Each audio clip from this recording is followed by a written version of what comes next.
For Nick Saban and the Crimson Tide, the ultimate test awaits in 8 days when unbeaten Auburn rolls in here. The challenge tonight play to their own high standard. Mark Ingram, hungry, healthy.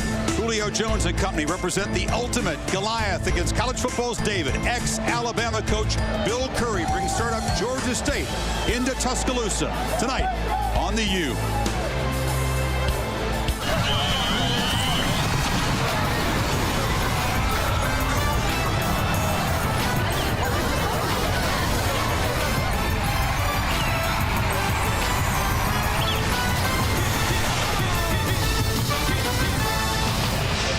Welcome to Tuscaloosa, the SEC on ESPN. Primetime game on the U as the Crimson Tide roll into Bryant-Denny. They have not lost since the 2007 season. It will be Auburn in here a week from tomorrow. Tonight, the tune-up game against Georgia State from Atlanta. And welcome, along with Kirk Herbstreit, Desmond Howard, I'm Chris Fowler. Aaron Andrews joins us on the field, and no, Lee Corso will not be here to put on the big elephant head, but he's going to be watching in spirit. Interesting game. We'll talk about lots of stuff tonight, including the Alabama-Auburn game. But here comes Bill Curry, back to the place where he coached in the late 80s. 6-4 in his first year in Georgia State, but they played the likes of Campbell and Lambeth and Lamar. They are not ready for Alabama. But he gave a rousing speech, and it's a once-in-a-lifetime opportunity for his upstart players. I mean, if you're Bill Curry, and I happen to be standing on the field with him when the Alabama team came out of that locker room where he used to coach from 86 or 87 to 89, he got chills just watching them come out. He said it was a unique feeling for him. But this is a program that didn't have a football team last year. They've been practicing. This is a great opportunity for them to get some exposure and to go up and play against one of the great football powerhouses in all of college football. It's a tremendous opportunity for those young men. But Alabama, their mindset coming to this game, they cannot afford to look ahead to Auburn. Right. Stranger things have happened. I don't think they're going to lose this game. I talked to Mark Ingram. Mark said, Desmond, I've been stressing in this short week of preparation to my teammates, we have to stay focused. We've seen crazy things happen. It's all about us. It's not about them. Go out there, handle our business, then focus on Auburn. So I think I'm interested in seeing how Alabama come out, especially in this first half, and play football. Yep. I'm not sure anything stranger has ever happened in college football. If Georgia State shocks Alabama, this is a huge mismatch, but it'll be interesting to see tonight. Aaron Andrews on the field with Bill Curry. Chris, thanks so much. Coach, you just said to me, this feels really weird looking across at those guys. What are you thinking right now as you look over at Alabama? Well, the last time I was on the sideline looking across, we had the red shirts on. And now that I'm saying that, I realize we came back once with Kentucky, but this is so different. And to have this privilege is something special for our program, needless to say. Guys very jacked up behind me. What was your message to them before they came out of the locker room? Well, the naysayers have been busy ever since we started. Well, you can't have football at Georgia State. We do. You can't raise money at Georgia State. We have. You can't have a winning record. Well, we've done that. So now we have the audacity to play the defending national champions. We're going to give this our best shot, too. All right, Coach, thanks. You look good on the sidelines, by the way. Good to see you. All right, guys. And he is as energized as he's been in 20 years. Nick Saban, all business, admits that he's peaked ahead. Tape of the Auburn Tigers this week, but you talked to him on the field before the game, and he takes nothing for granted. And he's going to be riding his guys to play to that standard, to not make the mental mistakes, to show they're ready for the game a week from tomorrow. I mean, any coach will tell you when they play an opponent that's kind of quote-unquote an inferior opponent that they're not necessarily worried about their opponent. He brought up Usain Bolt to us as a sprinter, and he said, you know, he's racing the clock. He's not worried about the other guys in the other lanes. He's worried about his time and focused on his performance. And he used that analogy to focus on how Alabama has to get ready to play this game with Auburn on the horizon a week from tomorrow. The Panthers, in their finale at 6-4, won the toss, deferred to the second half. So Ian Vance, the senior from Duluth, Georgia, one of the few seniors on this team, will kick it off, and Marquise Mays and Julio Jones are back deep for the tie. This is Mays at the 10. Hesitates. And is stopped at the 33. There you go. So that's where the Tide will take over. Greg McElroy, the senior, just a couple games left in his career, Kirk. Well, Greg McElroy coming off a huge game against Mississippi State. And Chris and Des, this Alabama offense was supposed to be an offense with almost everybody returning, a juggernaut. And then a couple games this year, they've not been able to blow people off the ball. So they're to the point where they don't even care who the opponent is. They want to go out and execute flawlessly to get ready for that last game. We'll talk about the interesting occasion that McElroy will take part in Saturday. Ingram behind him in the pistol. McElroy throws on first down, and Julio Jones on the edge. Stiff arm gets loose. It's going to be very tough for the undersized corners of Georgia State to deal with old number 8. Taco Bell impact players. Ingram, just a quiet year by the standards of last year, Desmond. He rushed for 1658. He got off to a kind of a slow start with the surgery at the beginning of the season. I think he's starting to get into his own. He's starting to find a groove. I think he's going to have a big game tonight. I think Julio Jones really has come into his own. He's finally healthy this year, and it's a chance for him tonight. You mentioned the undersized corners, what he can do. Here's his Ingram, wide open in the flat. And Ingram gets down inside the Georgia State 35-yard or 40-yard line. Alabama has not scored a touchdown on their opening drive of the game since the Duke game. Hey, guys, Nick Saban got so much attention for his approach to A.J. McCarron, for looking and focusing downfield. He gave him a swat on the sideline. But that's what he wants McCarron to eventually get to. And Greg McElroy, a seasoned veteran, looks downfield. There's nothing there. Just a simple little check down to a Heisman Trophy winner, and he picks up the first down. Ingram's first carry of the night. Tries the middle and picks up about 4. Ingram, if his teammates take a cue from number 22, Desmond, they'll be all business tonight. He says about half the guys are kind of loose and not taking the game all that seriously. The other half are, and it's his job, he feels, to get everybody into the same tent. Yeah, Mark is one of the leaders on the team. A lot of guys respect Mark, especially after last season. And he's accepted that role. So I think he's doing a good job as a leader. He wants everyone to take this as a serious game, preparing for the Auburn matchup next week. Empty backfield on second down. McElroy fires short. And it's caught near sideline. It's Preston Dial.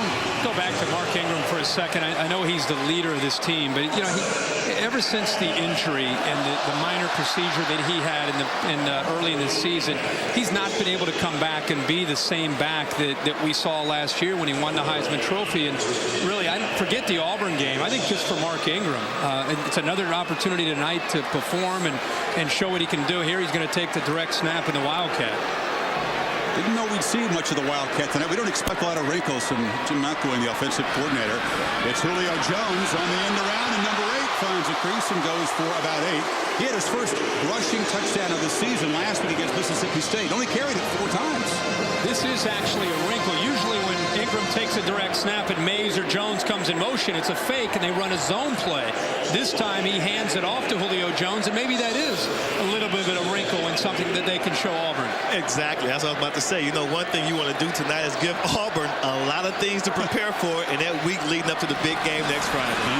Ingram on the left side has a first down pushed out at the 17-yard line by Brandon Jones, the safety. Obviously, this Georgia State program with a couple of recruiting classes, there are freshmen and sophomores all over the 2-deep. There are some seniors, some junior college transfers, but very, very young guys, as you would expect for a startup. I mean, these guys are freshmen, many of them out there, and they're living this dream right now in this field playing against Alabama.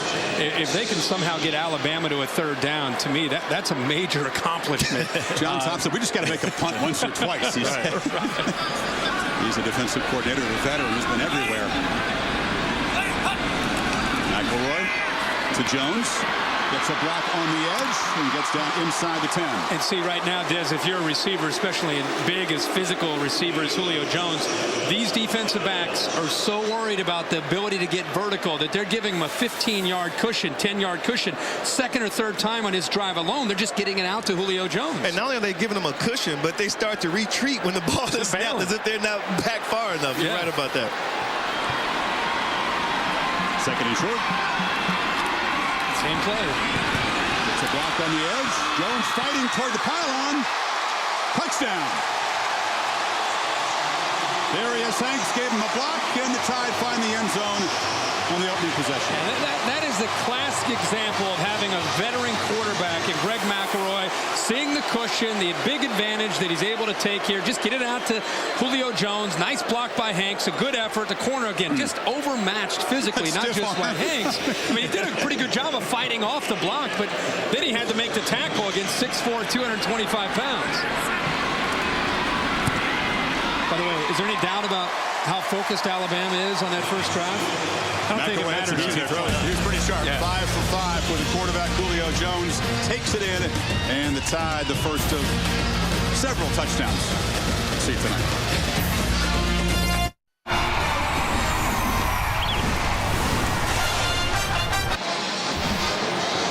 Tide looking sharp on the opening possession. They take the kickoff, and they march 67 yards. Ran the ball 3 times. McElroy completed all 5 of his pass attempts. Julio Jones for his 5th touchdown reception of the season. Now we'll get a first look at the Georgia State Panthers offense. Kind of exciting, wide open. It's a passing attack because Bill Curry said he had to attract the attention of the public in Atlanta. You got the Yellow Jackets running the option. He said he would run the option if wins are the most important thing, but he tries to get the base excited, pitch the ball around. And I think the way to recruit athletic skill, quarterback, running back, and receivers, give them a chance to be able to make plays out in space. Cade Foster, a kind of a short pooch kickoff, which will bounce and backspin. That's a win. Wow, big hit. Harris Lee, the kick returner, got hammered by DeMarcus Milner, the true freshman corner. Welcome to Bryant-Denny Stadium, Panthers. Yeah, how about, by the way, the little wedge here? You think it might go out of bounds, and then, good morning, welcome to the ball game. This is grown man football. Yeah, and that was a true freshman, by the way, from Alabama. Yeah, it was. Yeah, starting corner. Yeah, but a really talented true freshman, the all-world recruit last year. Yeah, top corner in high school Drew football. Little, Kirk. Here comes Drew Little. Here he comes, 6'5", 245 pounds. He's actually thrown, you can see his size. He's a big man, but completed 63% of his passes so far, 18 touchdowns, and only 7 interceptions. The big key here is, will Drew Little have much time to throw against Bama? Play action fake. Little over the middle, has a man wide open. Emmanuel Boyd, the tight end, into Alabama territory to the 30. This is what can happen. That will make Saban happy. They got the tight end free for 55 yards. And we just talked about, will he have time to throw? This is a great job of giving him time, a little bit of play action.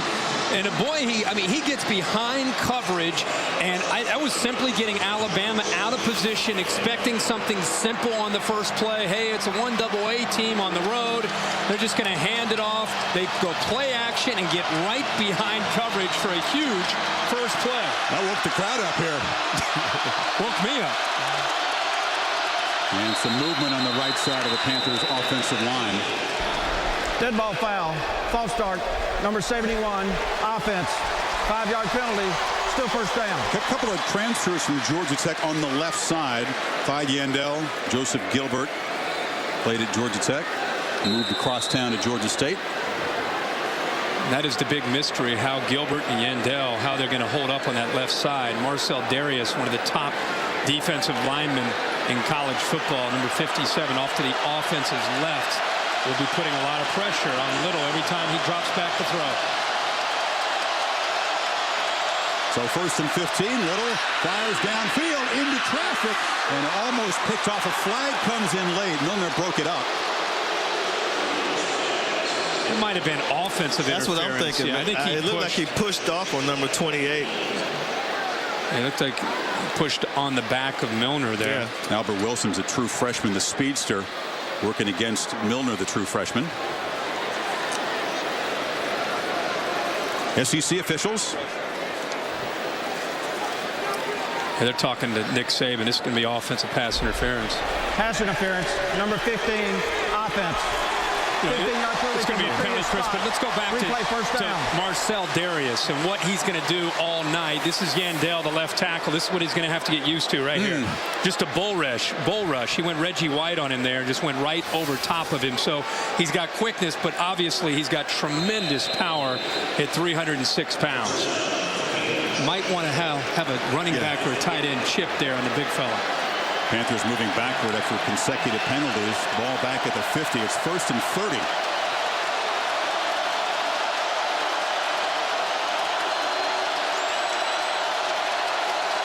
They give it to Roosevelt Watson, and the sophomore ahead for a couple. With the about the Panthers impact players, brought to you by Taco Bell. Danny Williams is the leading receiver. 6'4", lanky guy, Ed McCaffrey type guy.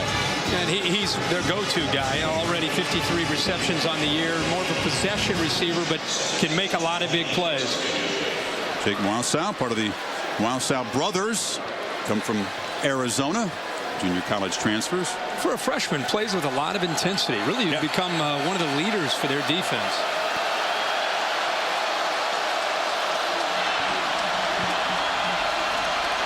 Second and a mile. High snap collected by Little. Here comes the rush. Hit as he throws. It's complete for a short gain back inside the Alabama 40 to Williams. Interesting contrast to schools. Georgia State all-time has 6 wins. Alabama, even after some vacated wins, has 800. They claim 13 national titles, but Georgia State actually has more students than Alabama does. And let's keep this in perspective throughout the night, right here. People that are just tuning this game in and watching Alabama play Georgia State, maybe never heard of Georgia State. This is their first year of college football, and they're out here trying to compete against the defending national champions, and they just beat man-to-man coverage against Alabama and completed a pass. Pretty good play to Danny Williams. On third down, Little rolls to his left, delivers into traffic. Mark Barron in the neighborhood, and he picks it off. So he tried to get the ball to Williams, but the force by Little, and Barron with his 3rd pick of the season. You know, when I met with Little Tuesday, I asked him, will they roll you out on the edges just to get you away from the pressure? He said, we may do a little bit of that. I'm not that mobile. I say, well, are you more comfortable rolling to your right or to your left? He said, to my right. It's very odd that they rolled him to his left on that play, and Alabama ended up getting the interception. Yeah. Very odd. Moving the launching point to give him a little bit of time, but here's the thing.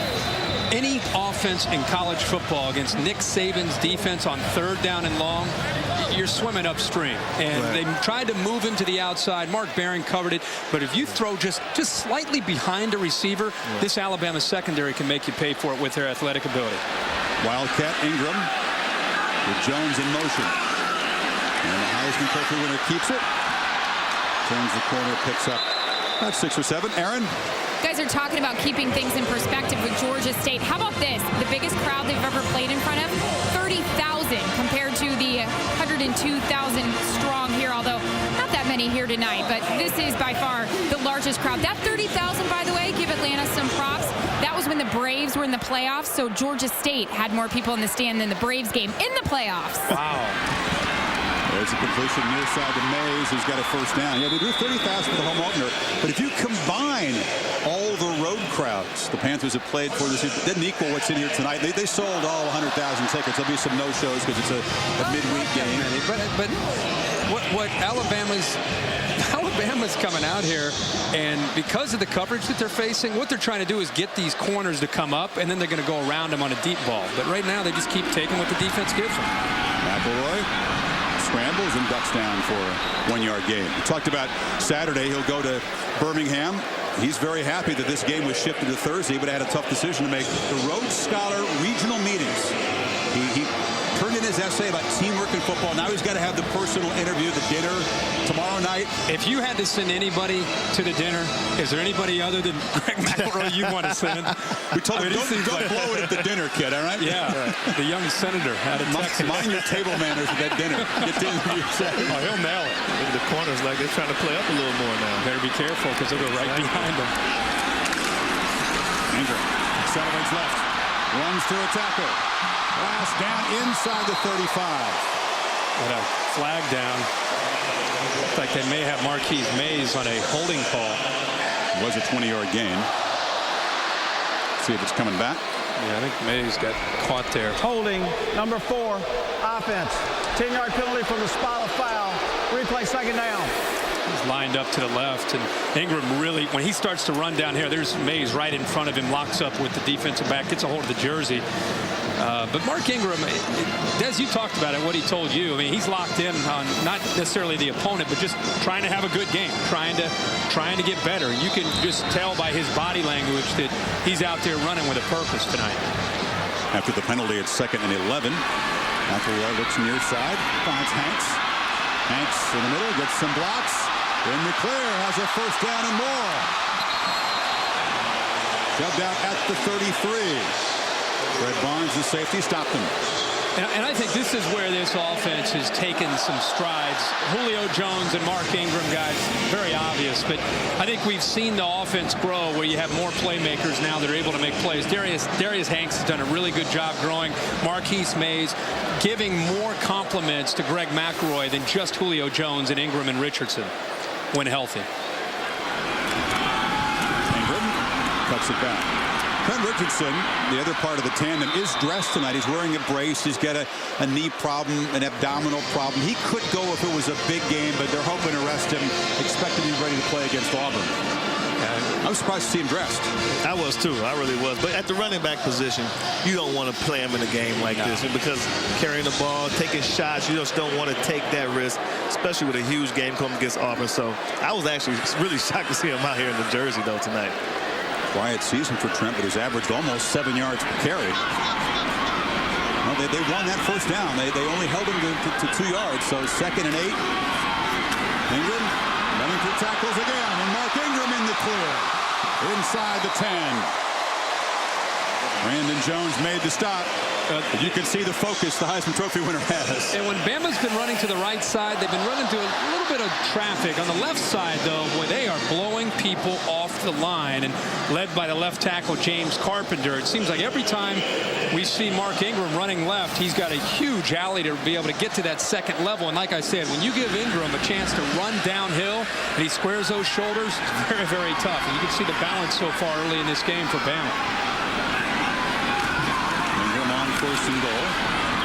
I'd to say he's not quite as explosive, Desmond, running to his left. He just can't quite get out of that cut as crisply as he did before the knee injury. He's not able to plant that left foot and get north and south like he was before the injury. But I think he's running now with that same unyielding type of power that we're used to seeing. And I think he's really hitting his stride now. And that's why, you know, Mark's a guy who loves to practice. He loves football. Even in the meeting, he told us, look, I want to get the reps. I want to visualize and practice what's going to happen in the game. So I like practicing just like I like playing. And when you have a guy with that type of attitude, he's just going to get better. Absolutely. Ingram cuts left on his feet, lowers his head, stretches toward the goal line, stops short. Let's make sure he gets up okay. You know, he doesn't have Trent Richardson in there. And they have talked about with the injury, he's put a little bit of weight on. So, you know, going out there and having to carry the load every snap instead of having Richardson to help him out. But then there he is again, running off to his left and picking up some great blocks along the way and reached for that goal line and came up just a little bit short. Looks a little winded. He is gassed, but hey, you're a foot away from the goal line.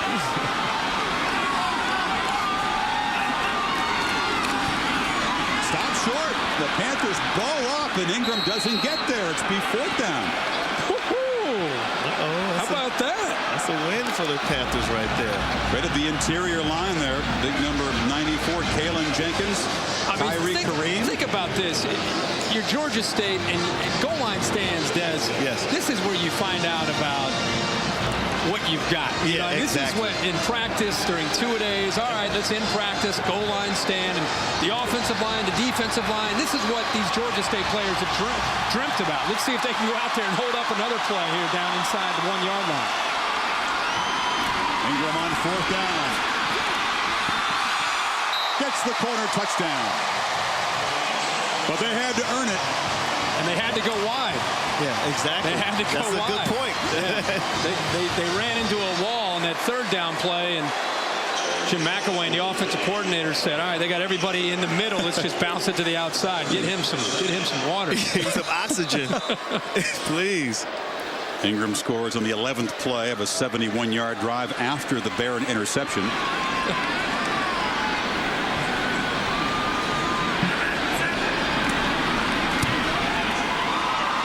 And the conversion takes it 14-0. So 2 long marches for the Crimson Tide. Mark Ingram breathing deep, but finding the end zone on 4th down.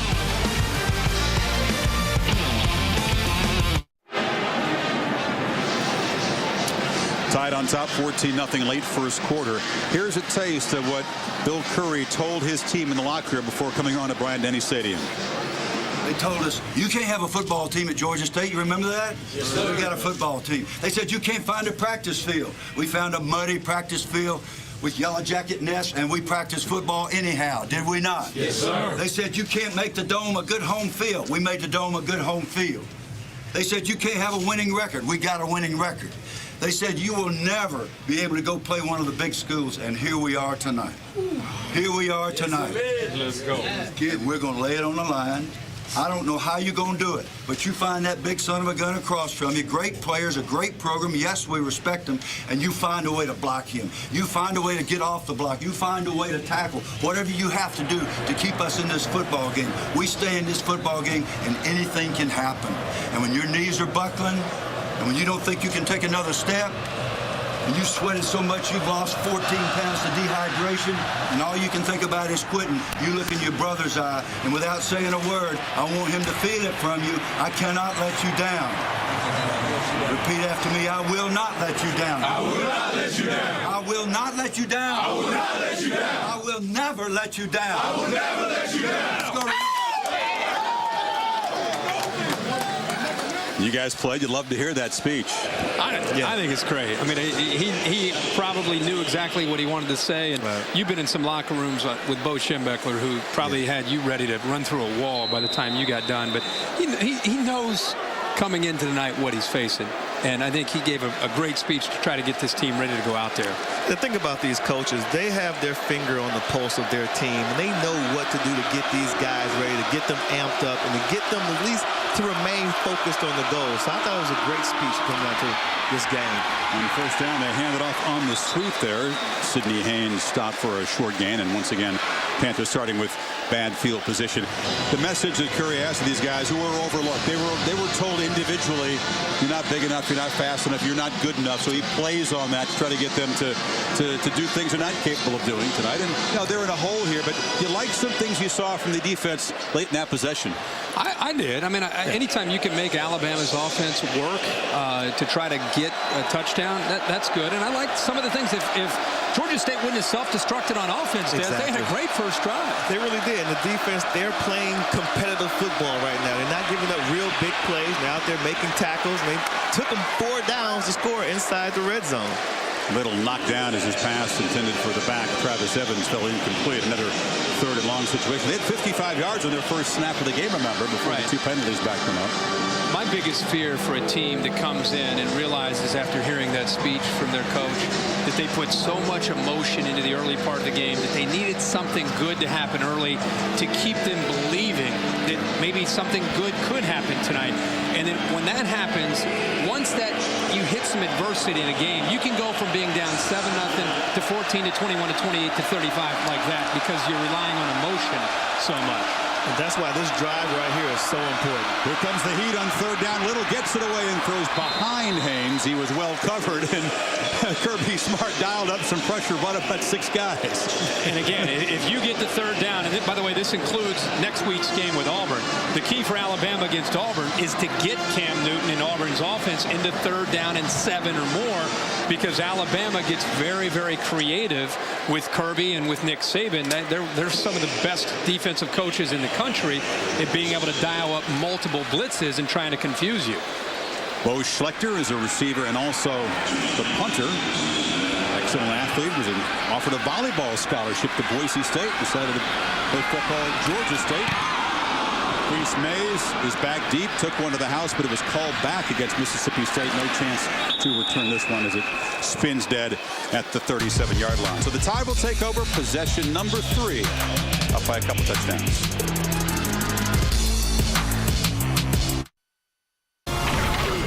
ESPN's College Football Primetime, brought to you by Jeep.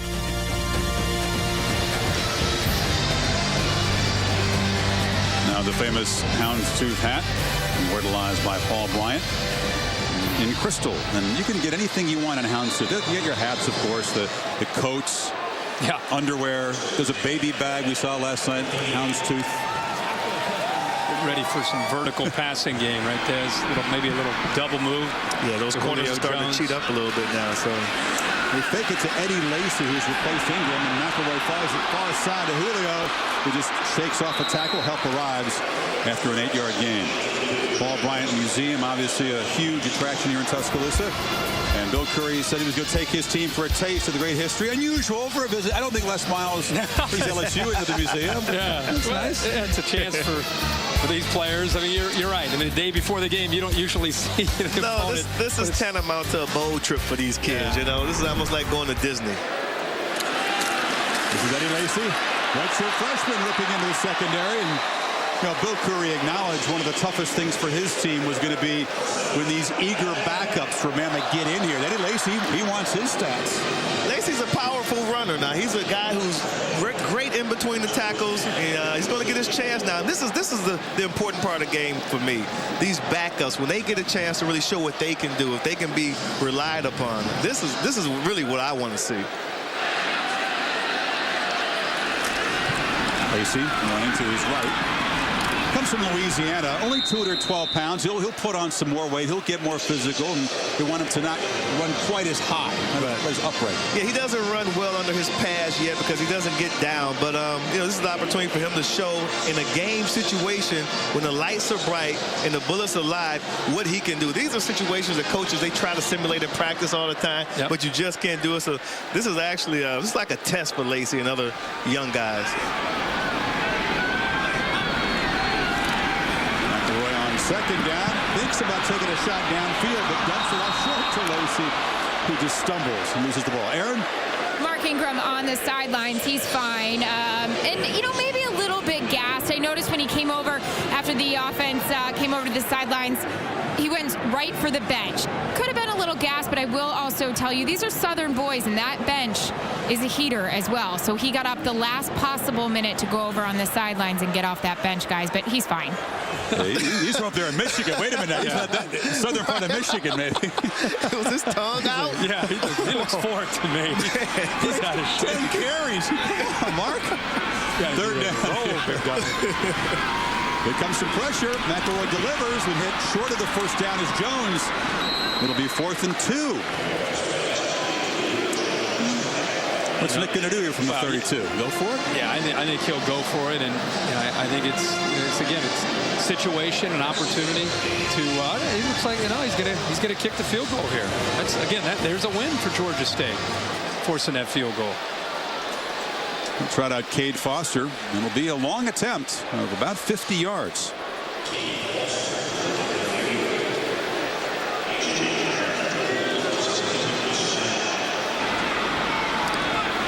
Officially a 49-yarder for the true freshman from Texas. So equal his long. There's a whistle before. Did they take too much time?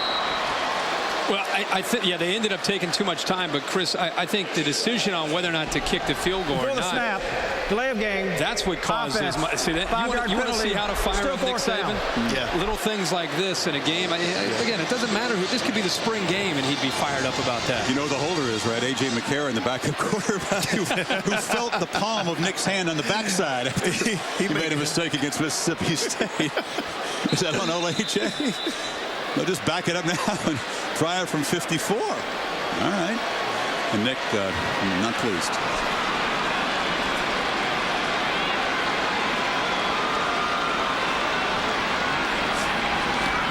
Snap is high. McCarron gets it down. Good boot from Foster. But missed it wide left. And the distance, but a stop for Bill Curry's defense, and they'll take over, still down 14-0 final 30 seconds of the first quarter. College football this Saturday on the U, noon Eastern time. BC Eagles trying to get that elusive 6th win, get bowl eligible against the Cavaliers. BC, good defense, very stout defense, trouble scoring points this season. So good field position for Drew Little and the Panthers after the missed field goal, and they'll take it over at the 36. Chris, watch Nick Saban after that missed field goal, and when the offensive line came off the field and onto the bench, that's exactly where he went. He went into attack mode on that offensive line about that last drive. Paris Lee stutter steps and picks up about 3. Lee, the freshman from Jacksonville. Converted wide receiver, speedy guy. They figure to do very little with the running game. This is not a running team. They will spread you out and throw the ball against everybody on their schedule will need to do that against Alabama. Yeah, and Drew Little is going to have the time to throw it around, but you may see the backup Kelton Hill come in with that zone read and try to give him Alabama a different look just by his ability to run the football. Bama touchdowns on their first 2 possessions and a 14-0 lead after the first quarter, but that doesn't mean that there haven't been several teaching opportunities for Coach Saban.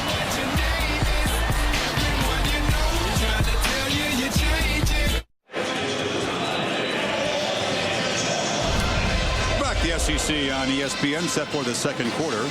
Crimson Tide touchdown pass to Julio Jones. Touchdown run from Mark Ingram. 14-0 start of the second quarter. Bill Curry looking for small victories tonight, guys, and after his defense got the stop, Bama backed himself up, missed the field goal. Curry very encouraging for his defense. Well, Nick Saban was annoyed for sure. You could see his reaction. That a baby, that a baby. And yeah, Nick Saban fired up. But, you know, that was a win just to force the field goal, let alone the delay a game and then the miss on the attempt. But he's got to get this. Georgia State needs to get their offense going. 55 yards on the first play, 9 yards on the next 7 plays. Little fires far side on 2nd and 8. Sidney Haynes, very short gain. Robert Lester, who leads the country, co-leader with 7 interceptions, had a couple last week against Mississippi State, the safety. Yeah, and the defense coming into this year is a major concern. Des, you lose 9 starters, a lot of them 3-year starters, and there's one way to attack them is still passing the football. You try to give them an exotic look, maybe a look they haven't seen, and then try to catch them out of position where there's maybe a mental breakdown. You know, against Arkansas, I thought they may have turned the corner. In that second half, they came out, got some big picks, won the game on the road against one of the top quarterbacks in the SEC, Ryan Mallett. Speaking of picks, the screen picked off, and taking it back is C.J. Mosley, the freshman, to the house. Right on cue. You can see why they love C.J. Mosley, a huge future here. Now, Dante Hightower gets most of the attention, but the coach is telling us that the true freshman, C.J. Mosley, who's in position there to make the play on the tackle, but the ball floats over top of the intended receiver, and it's, boy, you get a feel of his speed once he makes that interception. His second pick of the season, 225-pounder. He'll never be the size of Rolando McClain, but they begin to compare the impact that he could have on this defense before he's done. Well, he talked about him as a true freshman is probably just as good, if not better than Rolando McClain when he was a freshman. A look at the pass that floated on Little right into the arms of number 32, and quickly it's 21-0 Crimson Tide.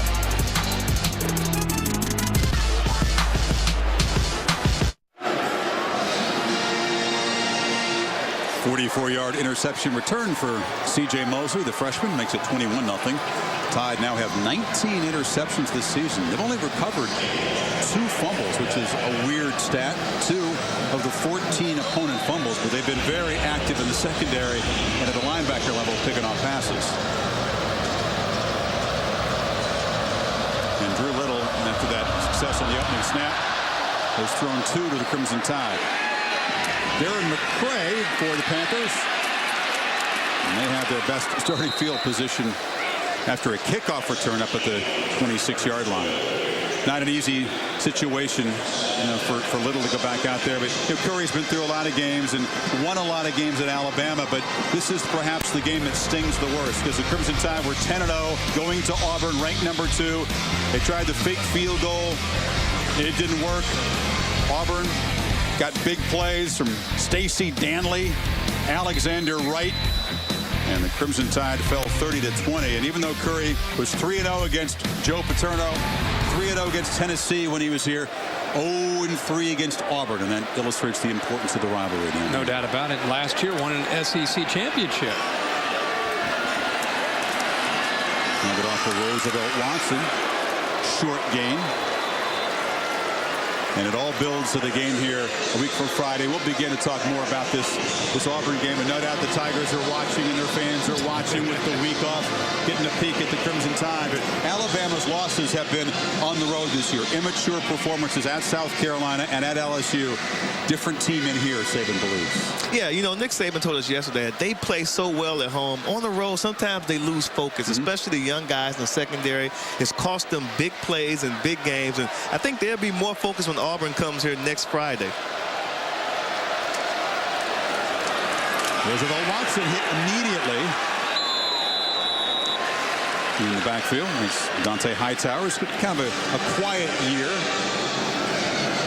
Tough sledding today for Georgia State trying to run the football, and obviously it's going to be a different task for Alabama next week trying to slow down Cam Newton and that explosive Auburn Tiger offense.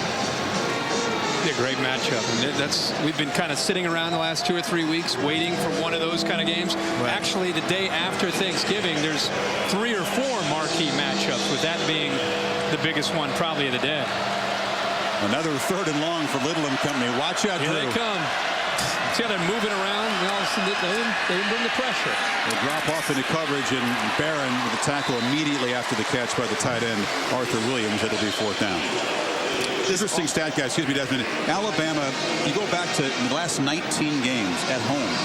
This defense has only allowed 1 rushing touchdown. So here comes Cam Newton. Yeah. Here comes Ontario McCaleb and the speed sweep. It'll be a great showdown. That rush defense against Auburn's unstoppable rushing attack. Especially here. I mean, if it were Jordan-Hare, you know, it would be obviously a greater task for Alabama's defense. Schlechter to punt. Unusual formation. There's not a left side. It's in the backfield. Exactly. It's been a strength, that punting game. They're doing a good job of getting it deep and out of bounds. They really are. The offense needs to help the defense a little bit, though. Bo Schlechter could be the MVP tonight for the Panthers. Gonna have to convert a 3rd down. That was a 44-yarder there. Yeah. And out of bounds. Hope you'll join us on Saturday, game day from outside Wrigley, and then right here on the U. The Illini and the Northwestern Wildcats used to be for the Sweet Sioux Tomahawk. They've retired that. Now it's the Land of Lincoln Trophy. Then an important game in the Big East. So Cuse under Doug Marrone playing well. They'll host the UConn Huskies at 7 o'clock Eastern Time. Presented by 5-Hour Energy. You guys realize they haven't played a college game in Wrigley since the Paul Blue Demons played there in '38. The Bears used to play there before Soldier Field was built. The wind's supposed to be blowing out on Saturday, which means that means a high-scoring game. Pitch it off near side. Julio's got some blockers, shakes some tackles, and Julio Jones headed for Panther territory down inside the 40. He's tough for any defense to tackle, much less a startup team in 1AA. He's healthy, and you can see his legs are a lot livelier this year than where they were last year. But, again, undersized secondary. He's got blockers downfield, Lejos the centers downfield, pushing people around. It's just nice to see him have a chance to be healthy and live up to the lofty expectations that he had when he came in to school here at Alabama. He's having an outstanding year. And an unselfish player as well. He's more willing to block than he is to catch the ball. He does have 6 catches tonight, and Ingram, after his little rest, is back in the ball game and cutting left.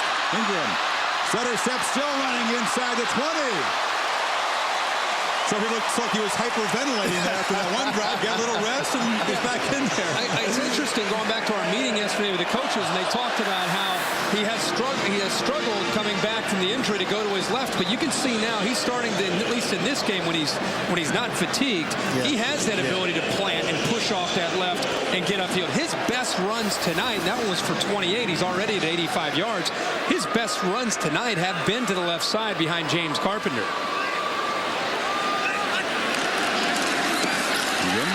Hammers ahead. Picks up a yard. Aaron? Hey, we're going to talk a little bit about that game at Wrigley this Saturday. And we mentioned, well, you didn't mention yet. We were talking about the end zone and where the right field wall is. A lot of topics, blogs blown up about it's only 1 to 2 feet away from the end zone. Now, not saying anything, but we may see some changes. We don't know yet. But I talked to Ron Zook, the Illini head coach, about it. And he says he's not too worried about it because he said if a baseball player can crash into it, so can his team. But like I said, we'll stay tuned to see how that right field wall holds up with those players. It's arena style there, right?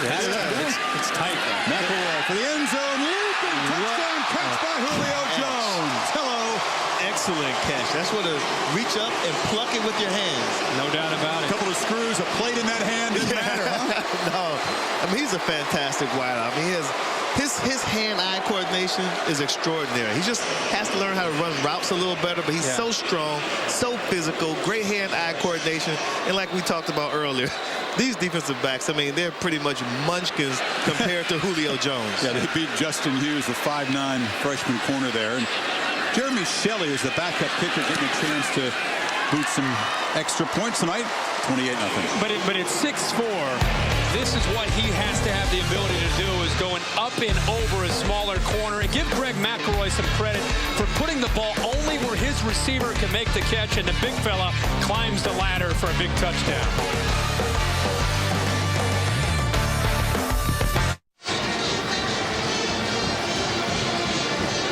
2 touchdowns for Julio Jones. 7 catches. That one from 10 yards out. Brilliant catch. So Julio yesterday, guys, he had a purple suit on, a bow tie as he went over to the hotel. I said, you busted that out for the Georgia City. I got something even better next week when the Tigers come in here. Wow, that is a big-time catch. Great look at it right there. Looks like he might have gotten on the top of a backboard there. Oh, yeah, that's an alley-oop dunk. He's at the top of the square, without a doubt.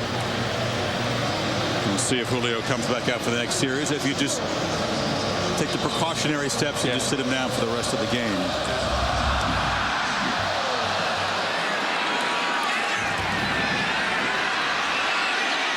McCray.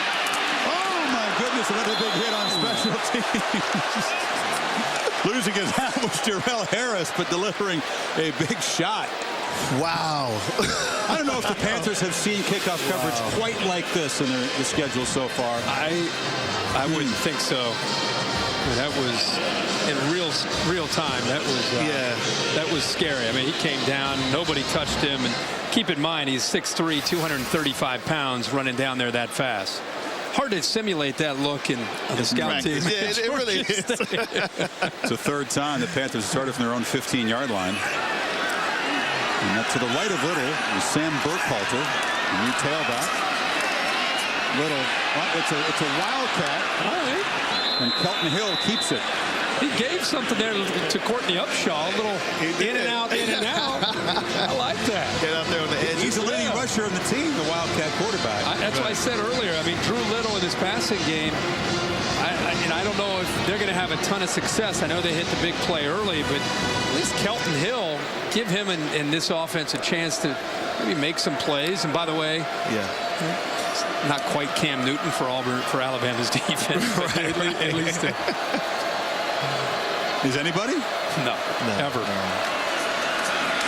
Give a quick look, but Hill takes off. So that's the first productive run.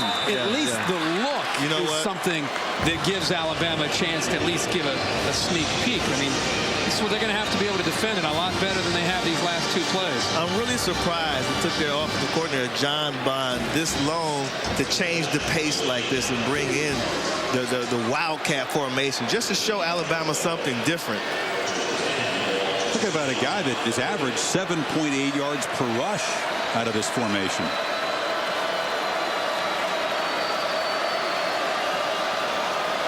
They will throw for the first time, taking a shot downfield, looking for Danny Williams. Wafted the ball up there, and help arrived.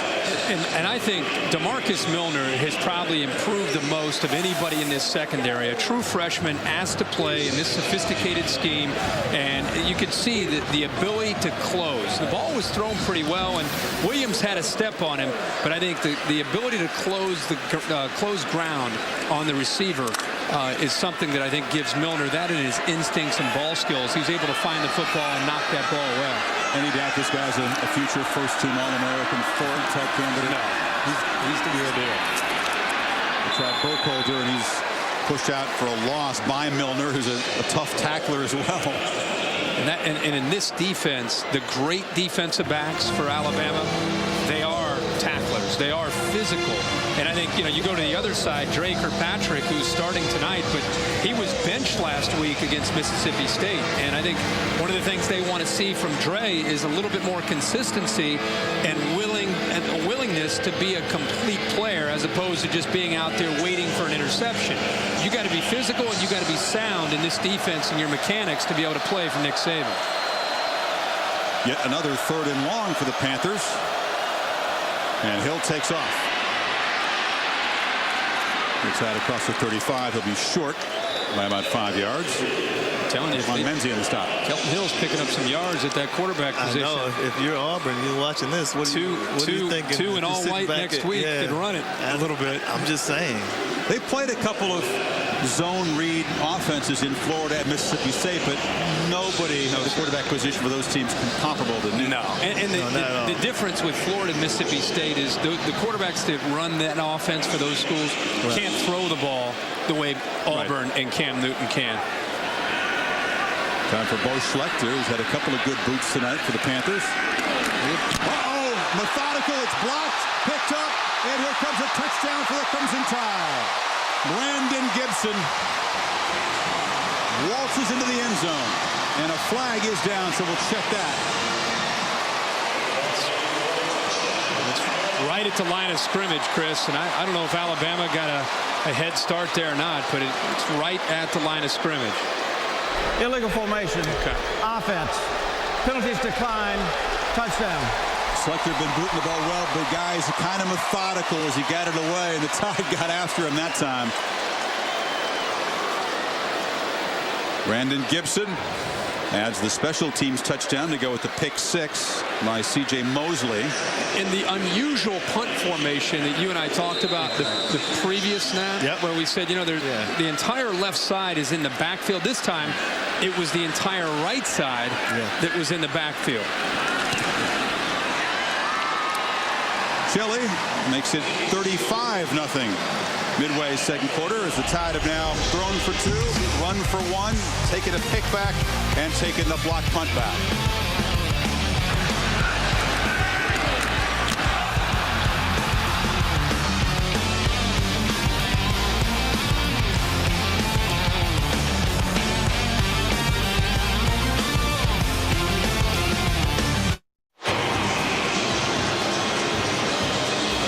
The Crazies don't take a game off. Of course, interesting look. I haven't seen that one before. What is?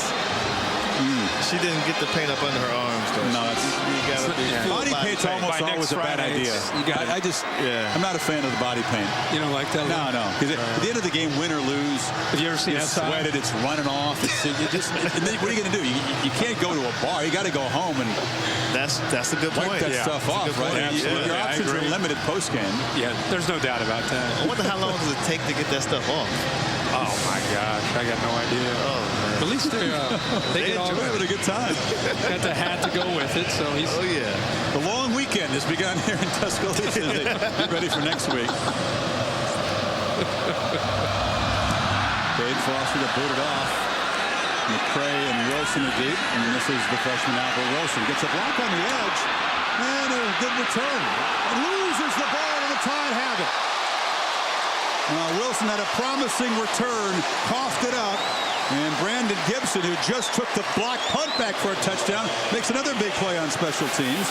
And the kicker was down there. Foster knocked it loose. Look at that. Cade Foster. Yeah, there you go. I mean, that wasn't even a big hit. No, it was just, but he stood in the way. For him it is. He's jumping around. Look what I did, Coach. And the other thing is, in the film room, the people, his teammates, are going to appreciate the fact that Foster was willing to do that. And yeah. It's like, it just almost like he bear hugged him. But yeah, he just stood in his way. It caused a fumble, so that's all that counts. Absolutely. McElroy still in the game. It's Eddie Lacy's turn to tailback to the left of the quarterback. Things could get real ugly in a hurry. McElroy over the middle, delivers. Mays has room. Marquise Mays hurdles the defender, and is going to be stopped at the 15-yard line. Mark Hogan on the stop after the big gain of 20. Well, tomorrow night ESPN delivers a pair of college basketball games. Either the mighty pride of Hofstra or Carolina against the Western Kentucky Minnesota winner 8:30 Eastern time, and then the Wildcats visiting Portland at 10:30 Eastern time. Curtain call for McElroy, and here comes A.J. McCarron, the redshirt freshman back up from Mobile. It's a good call. It's like bringing your point guard out, let him check in, and then bring him out. Start focusing on that Rhodes Scholarship interview on Saturday. Yeah. And McCarron, he's eager to show what he can do. Summit just handed off to Lacy. McCarron, redshirted a year ago, comes from Mobile. Figures to get bigger and stronger. 6'4", 190, quick release, big arm. Was an Elite 11 quarterback, Kurt. Yeah, he and the third string quarterback, who's a true freshman, who they hope to redshirt, Phillip Sims, will be in a battle in spring ball. But McCarron, because he's already been around for 2 years, and this year taking some snaps, he's going to have the leg up, and he's got tremendous physical ability and a strong arm. Lacey left again. Lacey muscles down inside the 5. It'll be first and goal. They continue to work that left side. If we put up a diagram to show the left, the middle, and the right, I think almost all their yards would be at least 80 to 90% of their yards on the ground have been to that left-hand side. And, you know, Lacey, you can see he's got the knee brace. He doesn't have quite that same explosiveness that you see from Ingram and Richardson, but he does fit into this offense. And I think over the years, some of the backs that they've had here, power back always fits into Alabama's offense. You see Carpenter, he's the one senior starter in that offensive line, one of the few seniors on this offense, period.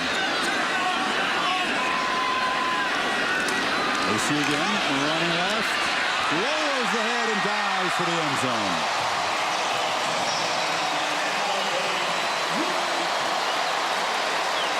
Pretty much running at will. Yeah. You know, on that not only the left side, I think right now Georgia State is kind of seeing the right end of the ball, and I think it's going to be the challenge at this point for Alabama is just trying not to score as we get into the second half. No, I agree with you. The challenge for the Panthers to hang in there. Remember those words that Bill Curry said pre-game.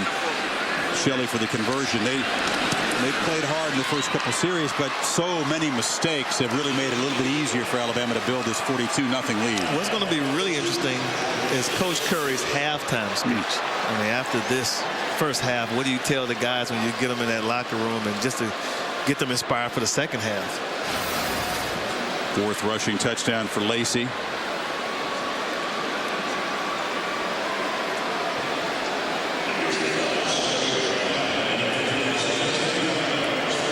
This team's going to finish 6-5. They'll be joining the Colonial Conference in 2012. And they'll be kind of punching in their own weight class. I know the Duck does push-ups, but does Big Al do push-ups here? That trunk kind of gets in the way. I have not seen him do that. Well, Lacey, a couple carries does. He's got to get that hammy stretch out there. Are you kidding me? He's waiting all year to showcase what he can do.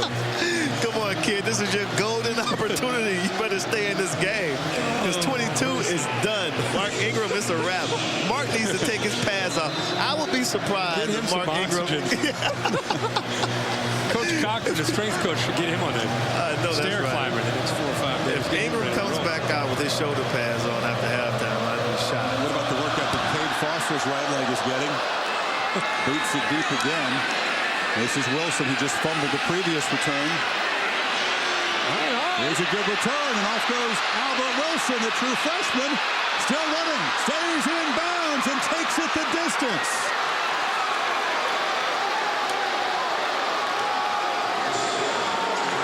A moment he'll never forget. A touchdown in Tuscaloosa. And Bill Curry talks about the energy that his team spends on special teams. Saban, on the flip side, disgusted with his coverage. All kidding aside, I mean, this kid can fly. It's his second return back-to-back. This time he gets out and gets into the open field, does a good job of staying in bounds. Go back to what you guys said. What's Bill Curry going to say to his team at halftime? Hey, down 42-0, say whatever you want. Just for them to keep fighting, that's something that Bill Curry can be proud of. That's something that he can go in and say, I know one guy, and I know that kickoff return team in Quinton, they're going to keep fighting for 4 quarters. When I met with Bill Tuesday, I said, Coach, what's the strength of your team?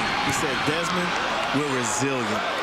We always fight back, we bounce back, and that was a great example of it. I mean, coming off of a fumble, too, and take the next one, the distance for a touchdown, that was being resilient.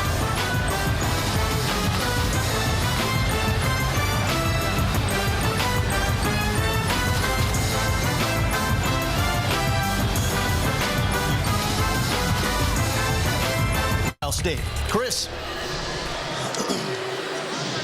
Well, thank you. Bill Curry's team on the board. The second time they've taken a kickoff return to the end zone this year. Now Albert Wilson, Port St. Lucie, Florida, 97 yards. The hug and the kiss from the head coach. He deserved a kiss. He does, that man. one. He does. Yeah. Coach is trying to not just compete tonight. He's trying to build a foundation for his football program. And anything that you can take away from this experience and move in a positive direction is what he's looking for. And that's a true freshman who played high school football last year while Alabama won the national championship. And he is here in this stadium.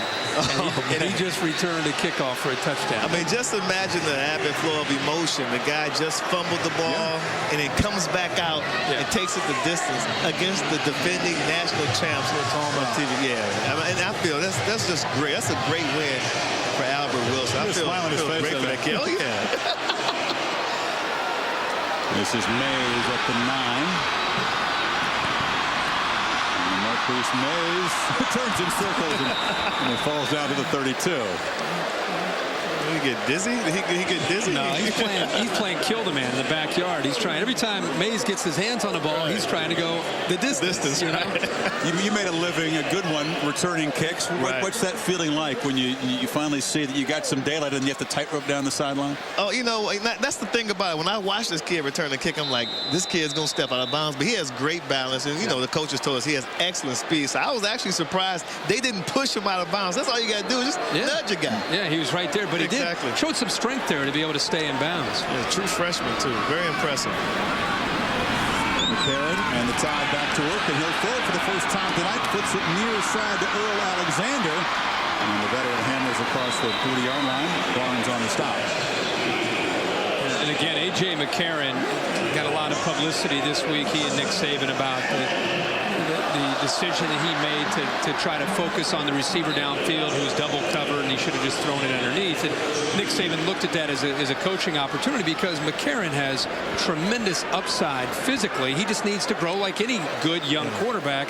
You can't always trust your arm too much. You got to go through your progressions and make your reads. And that's what I like about Coach Saban. He's going to coach you no matter who you're playing against, what you're doing out there. He wants you to get better. Or no matter what the score of the game. Exactly. You know.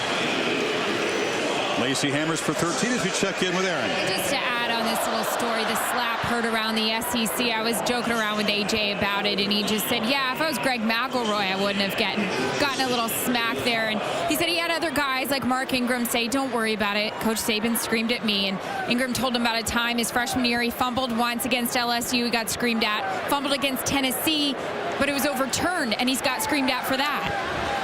Oh, nickel scream. There's no doubt about that. Hanks makes the catch.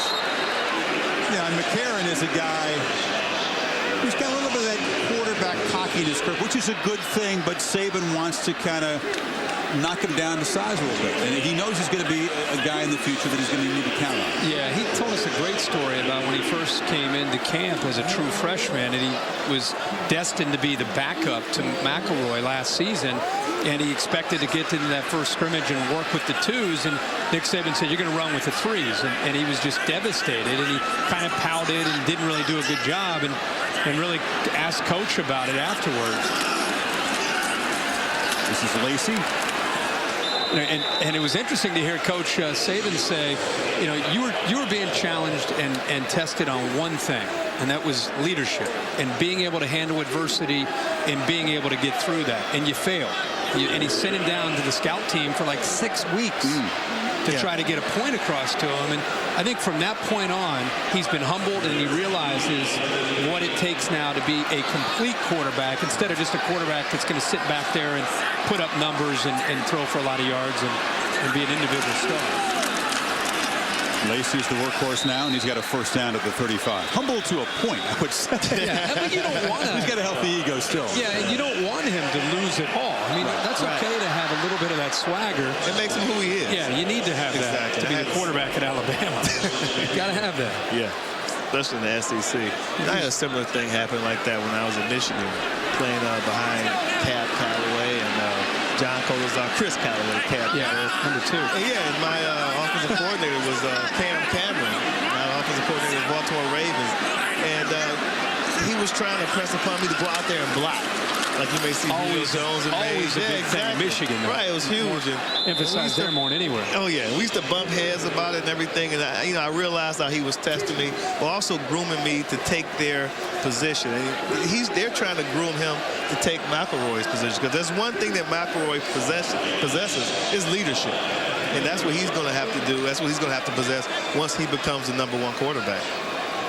We'll have to fight Phillip Sims, as you mentioned, Kirk, another very talented guy, a true freshman who's redshirting this season. That'll be an interesting battle. Both guys, a ton of arm talent, more physical ability than McElroy has. No doubt about it. Here's McCarron, delivers a strike near side, and the catch is made by Kevin Norwood, just his second catch of the season. Yeah, and there's the zip on his ball and the velocity, the way he can get it out there. And you talk about Greg McElroy, and now he's just signaling into plays. He's almost like an offensive coordinator over there signaling in these plays. He is a classic example for any high school quarterback who might be marginal as far as is he a top-level talent, but Greg McElroy understood the offense, understood the weaknesses of defenses, and he knew how to attack a defense. And he had pretty good skill, but look, he won a national championship being that kind of quarterback at Alabama. On first down, Lacey running to the right. The rare carries in that direction tonight. Stop for a short gain. Here comes 5 new offensive linemen checking into the game. I was just about to say that. If they want to take the foot off the gas a little bit, they got to get Carpenter, those guys out there, because I don't care who's in the backfield. They were blowing the O-line, Desmond. And they deserved it, too. They very deserving of that curtain. It's like a hockey line change. You're bringing 5 new guys for second down and long. Very deserving of that. I like that. Let's see how they execute here. Lacey still behind McCarron. Left side throw, delivers. Ball caught. And Smelly will have, I think he's going to be right at the first down marker, like the 5-yard line. It may give him forward progress in a first and goal. You know McCarron wants to throw the ball in the end zone. He wants a touchdown pass in this drive. Alabama quarterbacks, by the way, 16 for 17 tonight. Just the 1 incompletion. McCarron 4 for 4. You can see the time now until 28 seconds. Something he's got to keep in mind. He practices this a lot. 3 timeouts left. He's so worried about making the checks. Got to remember the time. Halftime's coming up here. McCarron fires into the end zone over the head of Earl Alexander, and now just 13 seconds. They were very methodical before that play got snapped. Nick Saban's halfway out on the field, giving McCarron again an opportunity to coach him up, and I don't know if he was trying to talk about maybe he wanted a back shoulder fade or whatever, maybe an inside slant, whatever the communication was. Maybe some more urgency. Yeah, well, exactly. That's, the clock's a given. He let that clock go down. He's making checks, taking his time. And you can see Alabama 3 timeouts left, and that almost doesn't even matter at this point.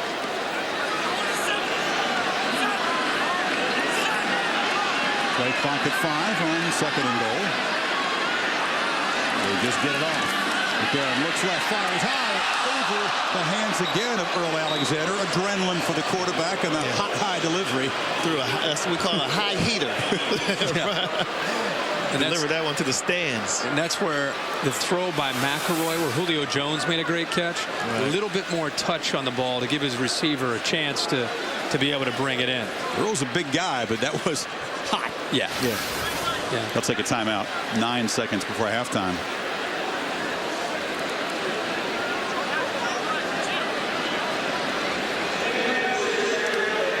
They had a penalty on the offense. 5-yard penalty from the previous spot. Replay second down. Didn't see the flag. Late call of an eligible receiver downfield.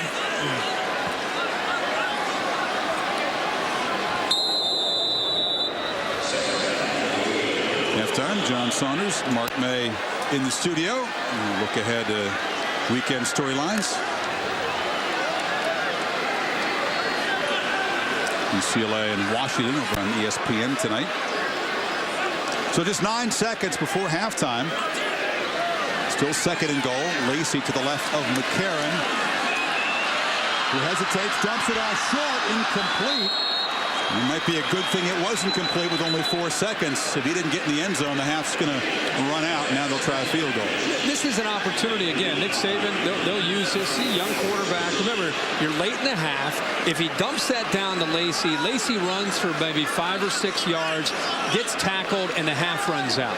What he has to do is recognize that there's nobody open and throw it through the goalposts and throw it wherever you need to. Just throw it away and save yourself some time and save yourself a chance to get a field goal. He's fortunate that Lacey dropped that.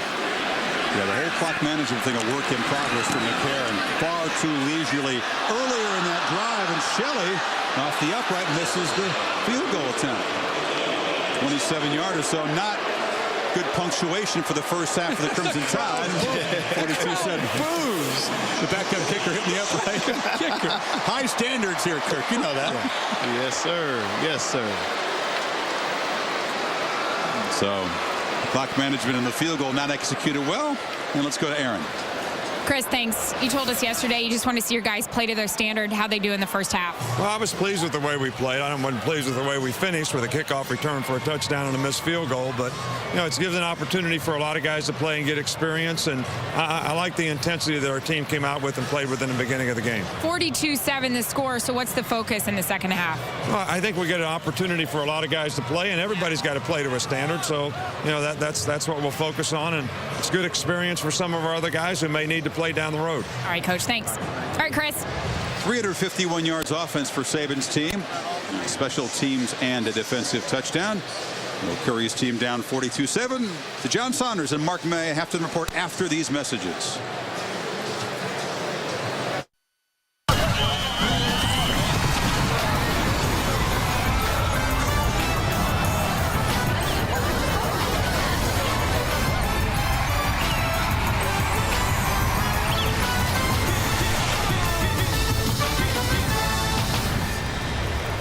Welcome back to the SEC on ESPN. Except for the second half, the Crimson Tide up 42-7 over the Georgia State Panthers here. Tide doing everything well except covering kickoffs. They allowed a 97-yard kickoff return for a touchdown and kicking field goals. They missed a couple, but allowing Georgia State's offense only 93 yards, and 55 of those came on the first snap of the game, a pass. Yeah, I mean, if you look at it, if you're Georgia State, and Des brought it up with your Bill Curry, what are you going to say at half to have your team be able to come out here and play hard in the second half? But I think the message from Bill Curry has to be not about, hey, let's come back and shock the world. It's more about let's win little battles. This is the last game of the year. First year of our program. Let's try to have a kickoff return. Let's try to get some first downs. Let's try to convert a third down, which they've not done all game. So that's the message, I think, if you're Georgia State. I think for Alabama, the message is these young guys now got another shot, another half to go out there and prove themselves, show what they can do in a real game situation. So I'm really curious to see how McCarron and these wideouts who back up Julio Jones, how these guys play in the second half, and the defense too. I want to say the Crimson's Tide second string defense can come out here and play. It's going to be good stuff. Curry will be disappointed in the turnovers. Mark Barron intercepting Drew Little here, and then C.J. Mosley takes the second interception back for a touchdown. And this is when things begin to get a little bit out of hand. And then Schlechter, who punted well, takes a lot of time.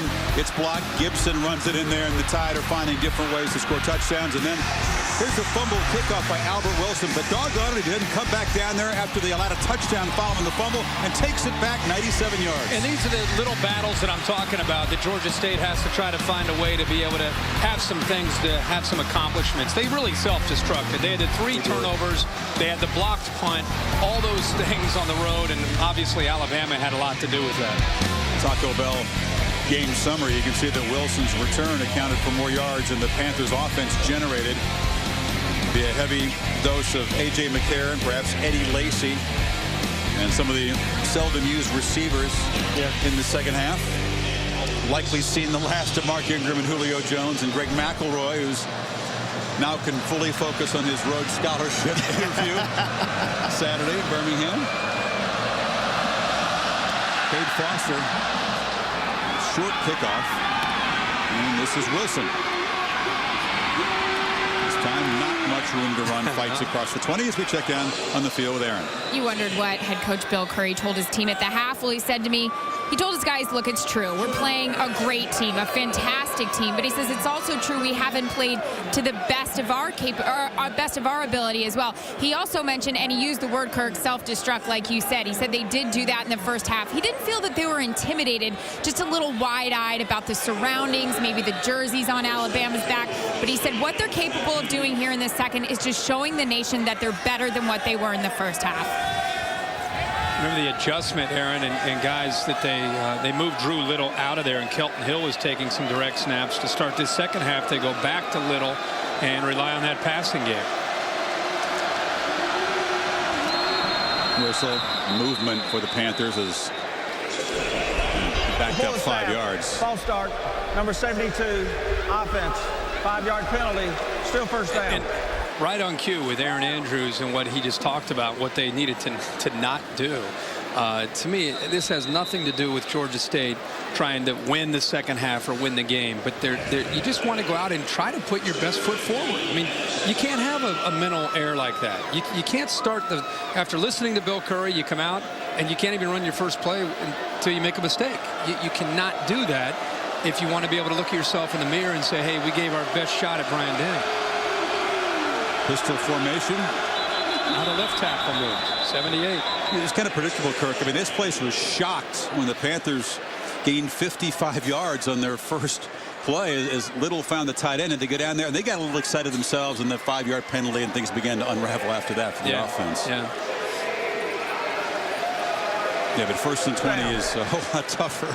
Oh, absolutely. Yeah. I mean, you're not giving yourself a shot now. You're really not giving yourself a chance. In the offense, they've been just really unproductive all night. Outside of that, 2 first downs. Yeah, outside of that long 55-yard. Yeah, when they get the change of pace and went to the Wildcat. Surprised they didn't break out the Wildcat at the beginning of the second half. That's what I thought they might do. Yeah, they may go to it soon here. Little back up under center on 1st and 20. Watson nowhere. Immediately hammered by big Josh Chapman. You know, if you're a fan watching this game, where Georgia State can at least have a chance to be able to have some opportunities to have success. You know, their receivers can catch the ball and make some plays. Their running backs, if they have room, can make some plays.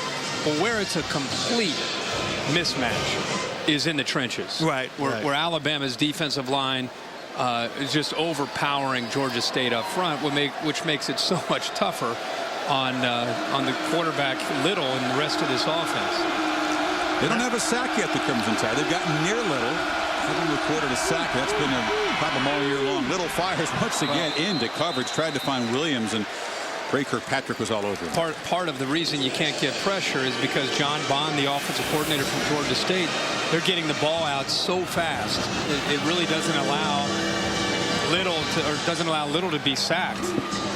The jersey, though, like Kirkpatrick got away with one right there. He grabbed the jersey, but that's the thing they have to do now is get the ball out of Little's hands. They got to go to their quick game. I'm surprised they haven't really gone to like their screen game, things like that, to try to slow that defensive front down.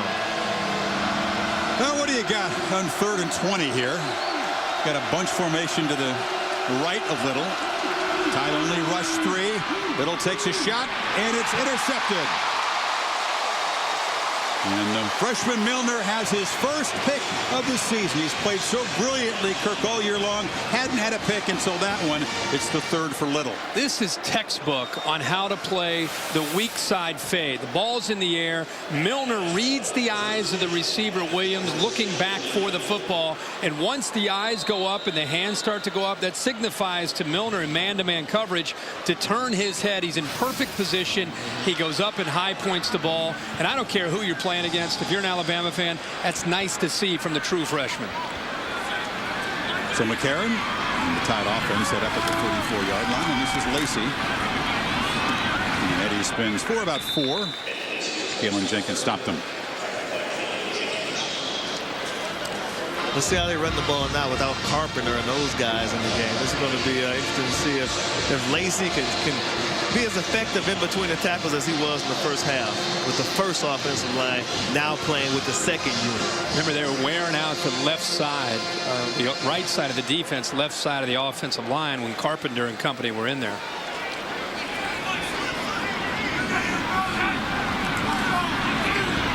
You got to get down. Lacey slips and is dropped for a yard loss. Evan Bostic, linebacker, to stop him. Third down. This is an area where A.J. McCarron is going to have to improve, and it's just recognition. The blitz is going to come from right here late. Plenty of time for him to recognize that and check to a throw. And the slot receiver didn't have anybody on him because the outside linebacker was initially walked out over the slot receiver and then came down closer to the line of scrimmage. There wasn't anybody within 15 yards of the slot receiver. When he gets more experience, he'll recognize that with a pre-snap, make the check, and be able to throw the ball for a first down. Karen gets it out, throws into traffic on third down. Catch made by Norwood is a yard short of the marker at the 25. So much of playing this position for a young quarterback is not about going to the Elite 11 and being able to spin it.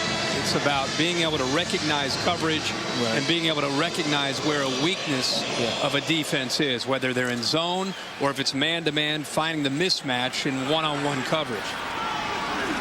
Two tight ends on 4th and 1.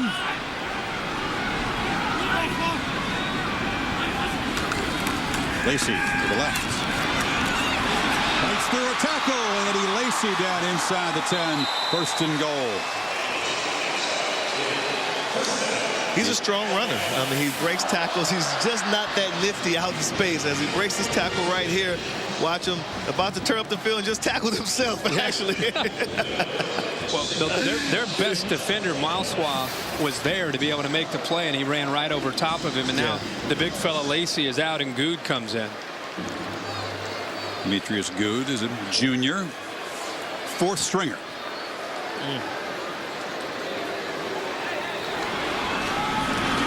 Good's got it. Down to the 3. Wausau, the leading tackler, one of the Wausau brothers.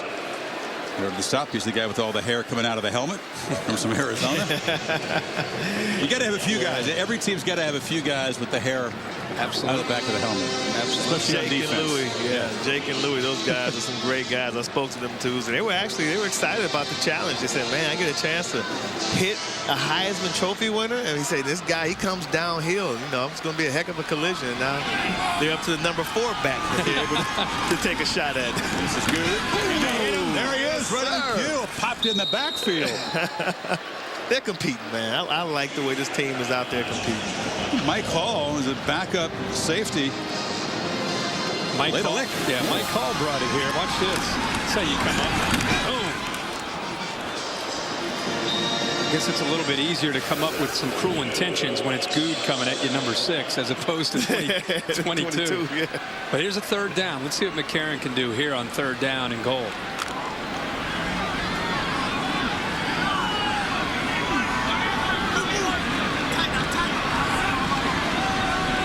Play clock. Slot receiver if he wants it. In the end zone, and it's a touchdown. You found Chris Underwood. Tight end was wide open. Third touchdown pass of the season as McElroy Sr. applauds his understudy's performance. We just talked about a quarterback's job is recognizing matchups, and he did a great job there of being patient and waiting for Underwood to come through and get behind the blitz. They brought a blitz from the linebacker and also the outside linebacker, and McCarron waits for it patiently, and with his size, he's able to go up and over top of the blitz to the back of the end zone to Underwood. Shelley knocks it through. And after Milner's pick, it took the Tide 7 plays. And a 4th down conversion to go to 34 yards and a touchdown. And they stretch it to 49-7.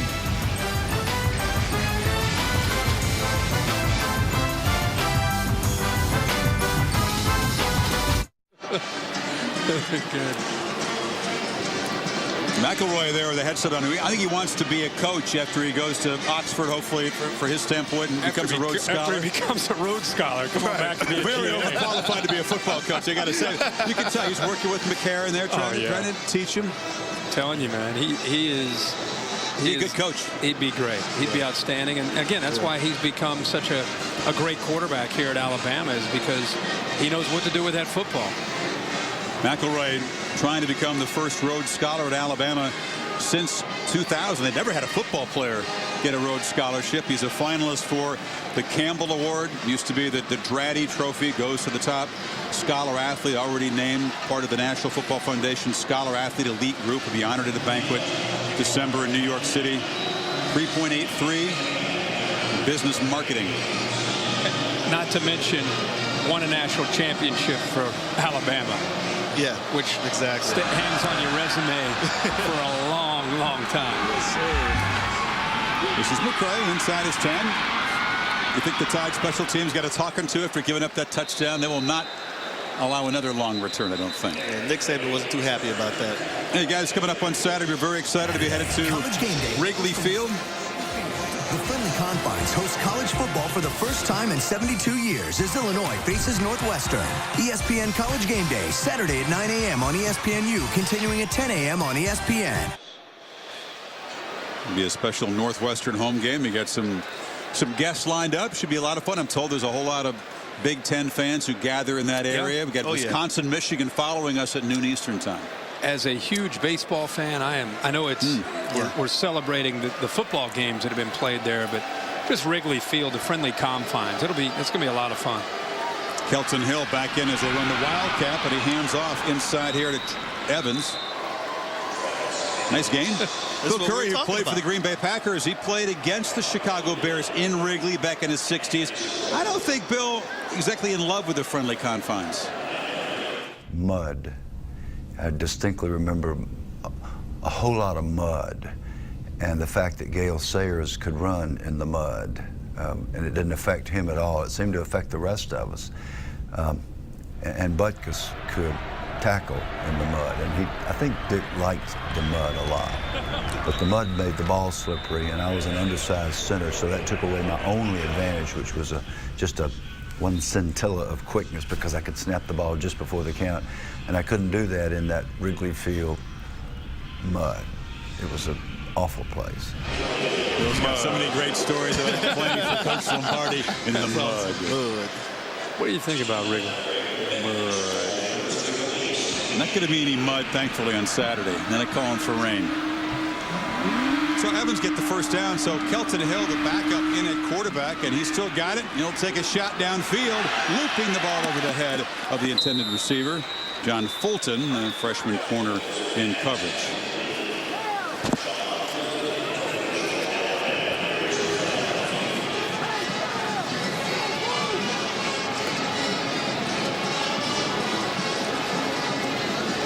Come on, guys. What's the call? These guys are not in Auburn, Alabama form tonight. 5 players in the backfield on the offense. Penalties decline. Second down. And Bill Curry wrote a book, 10 Men You Meet in the Huddle. Great stories in here about guys like Butkus and Nitschke, who was a teammate of his with the Packers, but used to eat him alive in practice. He tells that story. He actually used those practices and how tough it was as kind of a parallel to what his team may face tonight against Alabama. Yeah, when Nitschke busted his face mask, stepped in his face, bloodied him. Yeah, running for his life, pitches it downfield and over the head of Arthur Bully Williams. Very kind of an undersized center, played with the Packers, then with the Colts, Oilers, and Rams, played out the string there, won a couple of Super Bowl rings. Played in 3 of them, Pro Bowler in 71 and 72. You know, for a lot of fans, they remember him as a great coach, but look at that resume as a player. I mean, playing in 3 Super Bowls, winning 2, played in Super Bowl 1, 3, 4. I mean, that's pretty impressive. Bart Starr is the quarterback that he snapped it to here tonight, of course, an Alabama alum. Snapping the ball to Johnny Unitas and Bart Starr. Timeout, Georgia State. He's been around some great in his day. He's been around some great ones. Take a break. 3rd and long for Panthers when we come back.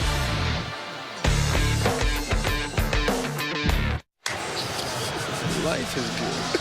Crazies take no games off here in Tuscaloosa. 49-7 midway 3rd quarter. This Saturday on the U. 9 o'clock Eastern time, 8 o'clock Chicago time. Aaron will join us for our hour of game day before things shift over to ESPN. Sports Nation on the U at 10 o'clock. College football whip around at 11 o'clock. 3:30 Eastern time. The Illini and the Wildcats from Wrigley Field. You're going to be able to make it to game day, Desmond. Are you going to be all right? He's eaten 4 Krispy Kreme donuts, folks. Knocked him out. 4 donuts in the booth here in the last 15 minutes. Picked off. Drew. Another interception. And Alabama set up inside the red zone here. Nico Johnson. Actually, Chris Jordan check at number 36 in the 4th pick with the Alabama defense. They're rotating a lot of linebackers. Chris, I thought it was Nico Johnson as well, but it is Jordan checking in. They're all getting there. Everybody's getting in there. Drew Little just coming off the play action fake. Just did not see the linebacker sinking into coverage. Threw it right into his chest.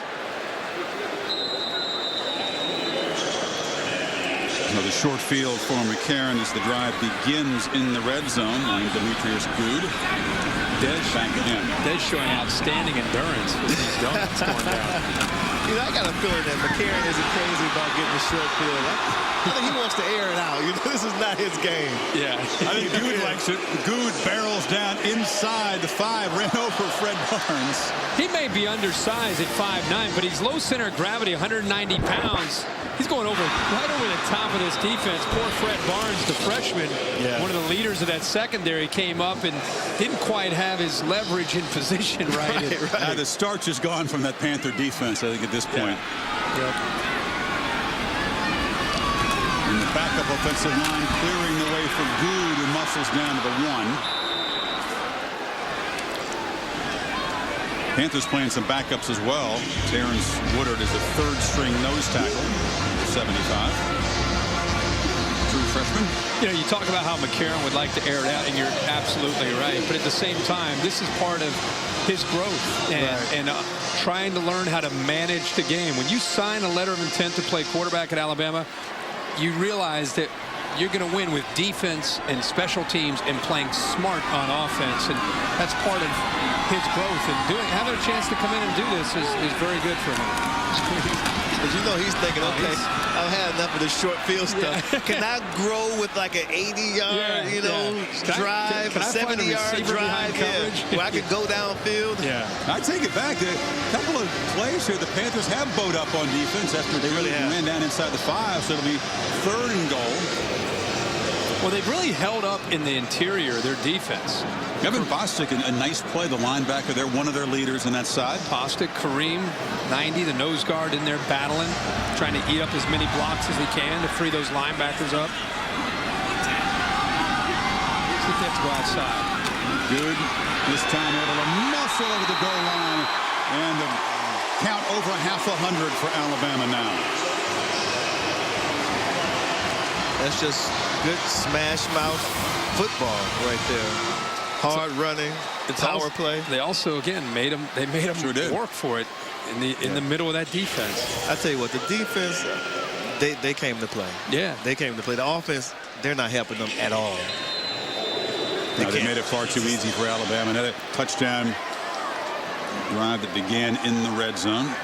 Cade Foster, the starting kicker, after yielding to Shelley for a lot of the night, comes on to boot the extra point. 4 plays, 19 yards after the Jordan pick. Good muscles across.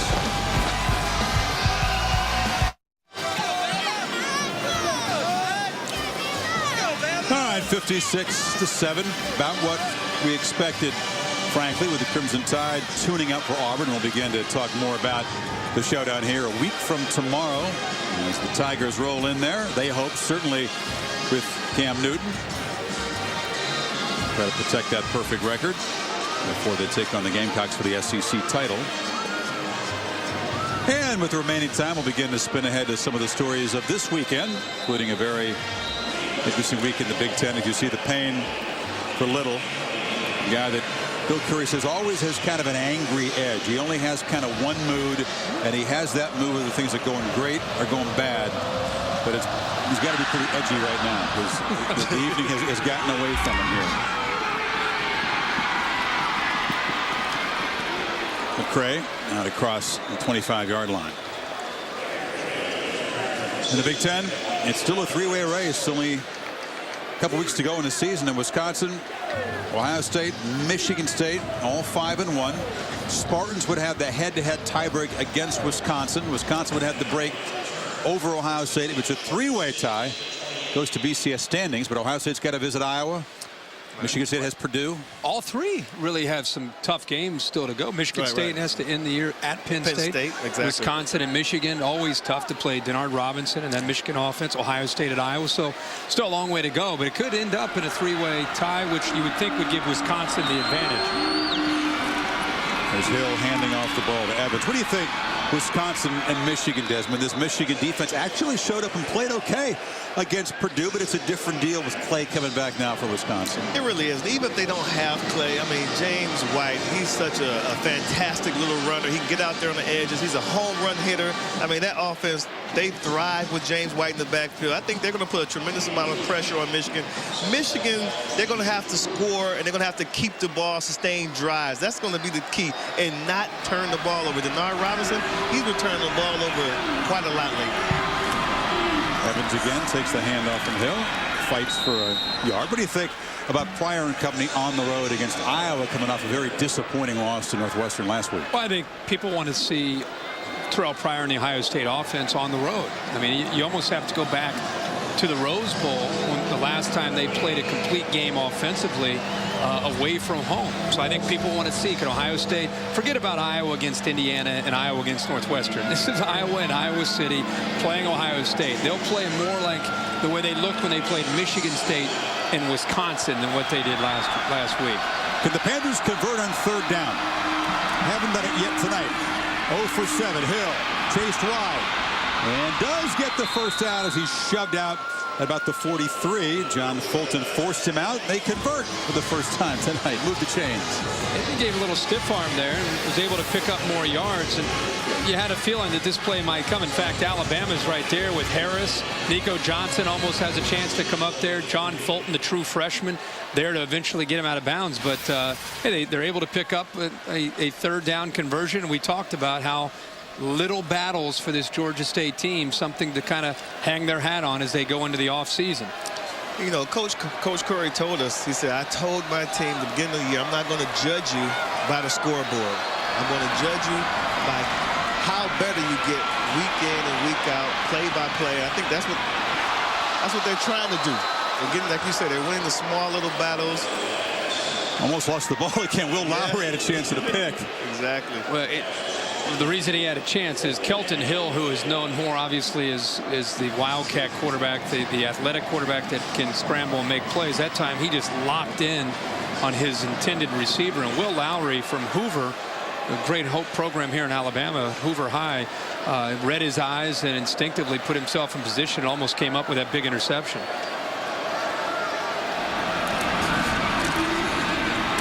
We'll go back to Evans. Sutter steps. Gets near midfield. It'll be a third manageable again. Jarrell Harris stopped him after a 6-yard gain. Evans should have planted that left foot and got north and south. I mean, he's too much east and west running, especially on a fast-flowing defense like Alabama has. You don't want to do that. You want to plant that foot, go north and south. He would have probably been like 3rd and 2 or 3rd and 1 if he would have done that. What's your sense of how ready this Tide defense is to take on Newton and company? After watching Kelton Hill, we've watched Alabama's defense. You see some concern here. Yeah, but they're going to play at a different level emotionally, and the intensity is going to be a little bit different. But still, nobody's been able to stop Cam Newton in that option attack. Hill on third down, takes off, shows some quickness, and gets another first down. He's at the Alabama 47-yard line. You know, you look at plays like that, you say, well, if that's number 2 for the Auburn Tigers, he's still running. Yeah. You know, they're not going to make that open field tackle, especially just one-on-one. Well, in defense of Alabama, some of these guys that are out there playing will not be on the field when Cam Newton comes in here. But it's, you know, look at the numbers that he's put up. I mean, we thought that Tim Tebow in the Florida offense was amazing the last 2 or 3 years in the SEC.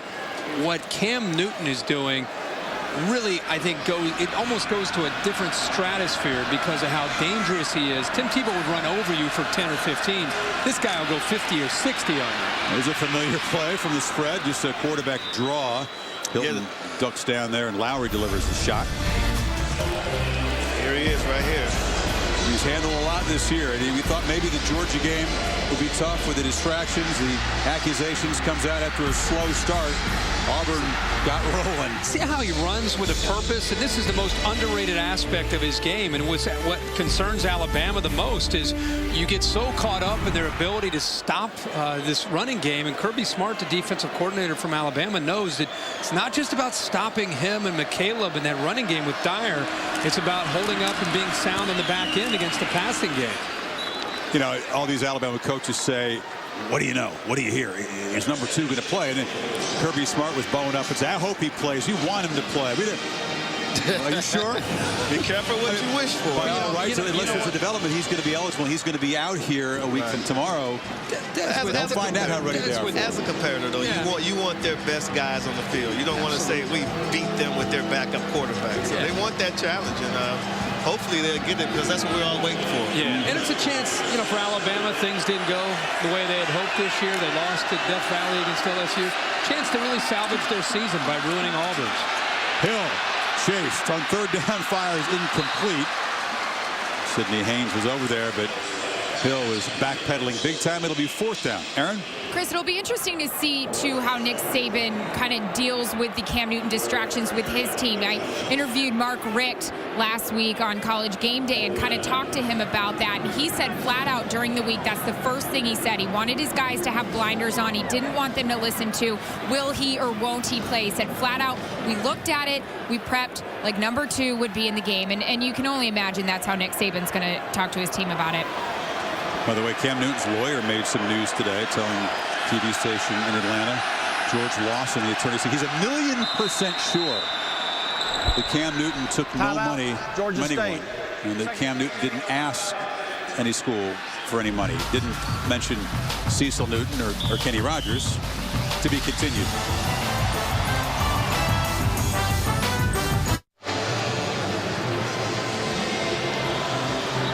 Playing Sweet Home Alabama, Leonard Skinner Classic, 56-7 for the Crimson Tide. Panthers have a 4th down play, but the storyline that I want to talk about right now is a developing situation up here in the booth. This donut box, folks, this was full before Desmond Howard destroyed it. Where are you putting all these donuts? He's only had 5. And you've had 0 because you have a calf injury. Yeah, I can't run it off. The calf injury. Yeah. I was trying to figure out, okay, no donuts, calf injury. His mic is like below. He's eating. Get his mic so we can hear him. His mic's down here. You got me. That's a good one. Have another donut, Howard. Just keep eating, kid. 4th down play. Here comes the crowd. Hill looks left side in deep trouble, and he's dropped for a sack. The first of the night for the Crimson Tide. Chris Jordan got him at the pick, and now the sack. See, all kidding aside about Cam Newton coming into this stadium, if he gets to 3rd down, this is what I want to see. I want to see Gus Malzahn and Auburn's offense on 3rd down in an obvious passing situation when the pressure is coming, and there's nobody better than Nick Saban at saving 3 or 4 odd looks that maybe they've not shown all year to see how Auburn would respond to that. But that 3rd down situation where Cam Newton's dangerous because he can create, that's the matchup next week that could be fun to watch. You only have 17 sacks all season. Karen, it's a chance to pitch it out here to Kenny Bell, and Bell makes his 2nd reception in 2010. And it's not always about the sack. No, I know. It's about the hurry. But he brought up an interesting point in our meeting when we brought that up. He said, you know, we're not quite as sound on the back end. When you lose all 3-year starters in the secondary, and I don't mean just your starting 4, they lost 3 of them. I mean, when they do a lot of specialty substitutions. They'll go 5 DBs, they'll go 6 DBs. And this year, all those guys, with the exception of Mark Barron, were in their 1st year of starting. And so they've had to be they've streamlined some things and been a bit more conservative, and that's why they haven't come up with the sacks. There's old Jalston Fowler, way down at the depth chart for the Crimson Tide, and he hammers ahead for a 1st down. Fowler out there banging around. See that? You know, they said they've become a lot more vanilla on defense because they had to protect the secondary. So not as many exotic pressures, not as many sacks, and not as many athletic finishers when you get to the quarterback. When you go back to the Alabama-Arkansas game, remember they had some bus. The Alabama-LSU game this year, they had some bus. Exactly. South Carolina game, they had some bus. Yep. So 4 fingers in the air for the Crimson Tide. 4th quarter coming up here at Tuscaloosa. And Welcome back to the SEC on ESPN. Georgia State brought their band on the road for the first time this year. So, guys, this is historic. The first outdoor performance of the Panthers marching band.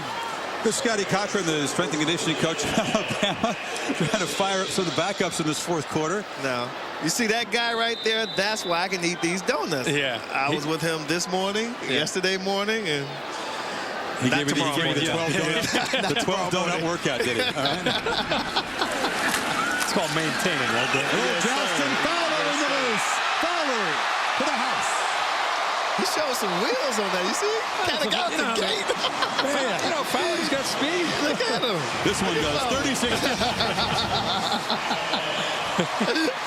And Ingram excited as the fourth or fifth teamer gets in there. That's the one thing you're going to see from the starters. Anytime these guys get a chance to finally carry the rock and get into the end zone, they're almost touchdown. They're almost more fired up than the player that scored. He practices too, right? He lifts those weights with Cochran. He puts in the time, and it's nice to have a moment. He's still holding up the floor. In case you forgot. Maybe that's is it a 5 and a 4 for the 9th touchdown they put on the board? Or? Yeah. Fowler's a big boy. You get a lot of physical backs here at Alabama. Breaking tackles, turning on the Jets. Not denied. The Jets. I don't know about the Jets, but he got there.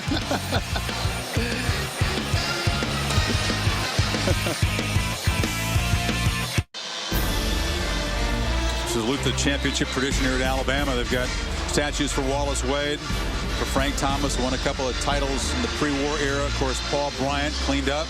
Beebe Stallings beat Miami for the '92 national championship. Nick Saban got his last season. No statue yet, but I guess we just beam one down from the transporter room.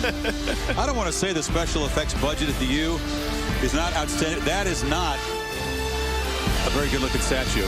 Nick hasn't approved the final model of that statue. They've thrown a couple of drawings his way. Yeah. And he said, keep working, keep working. Hadn't been happy yet. For real. He wants it to be just right. That. Yeah. Well, McCray's been busy returning kickoffs. This is now Nate Anthony's turn. He knocks up to the 25-yard line. And we get a chance to spend time around Nick Saban, and he certainly has a reputation as being a tough guy to work for. But we do get to see a different side of him in the meetings, and also when he joined us for our promo campaign for College Game Day this summer. We had some fun with that. Coach, part of your game day tradition, right? You know it. 2 Little Debbies and a cup of coffee.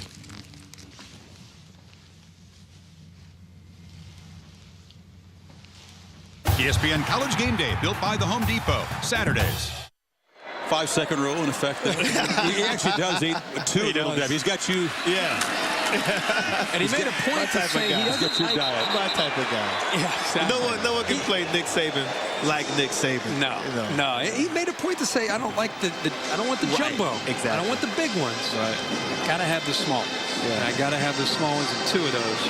Coffee, good to go. Yeah. Superstitious. Yeah. But he hadn't eaten 12 glazed donuts before the game. Well, let's see if the Pirates will kind of run the ball here now down early in the fourth quarter. And a little option look. Evans takes the pitch from here, and he's going to get handled out of bounds for a loss. Harris stopped him. Stayed in bounds there. Looks like he was getting... No, they did wind the clock. Thank you, Mr. Official. I think he did get knocked down, but let's run that clock. I was just pointing that out to you. He didn't stay in bounds, but they wound the clock. They sure did. Can we do running clock in the fourth quarter? I don't know. Can the arena clock rules be applied here once you get down by more than 50? It is third and 12.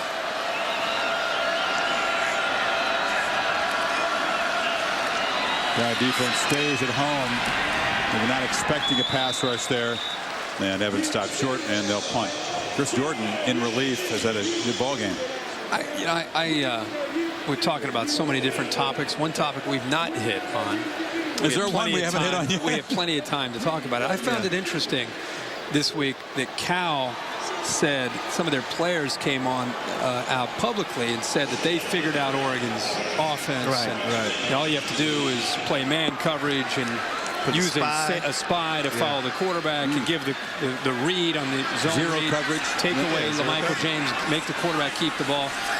And a lot of people have bid on to that and said, okay, now they've got a blueprint. Let me just make a prediction right now. They'll score over 50 against Arizona. Wow. They will? Yeah. And look out, Marquise Mays caught from behind. The ball pops loose.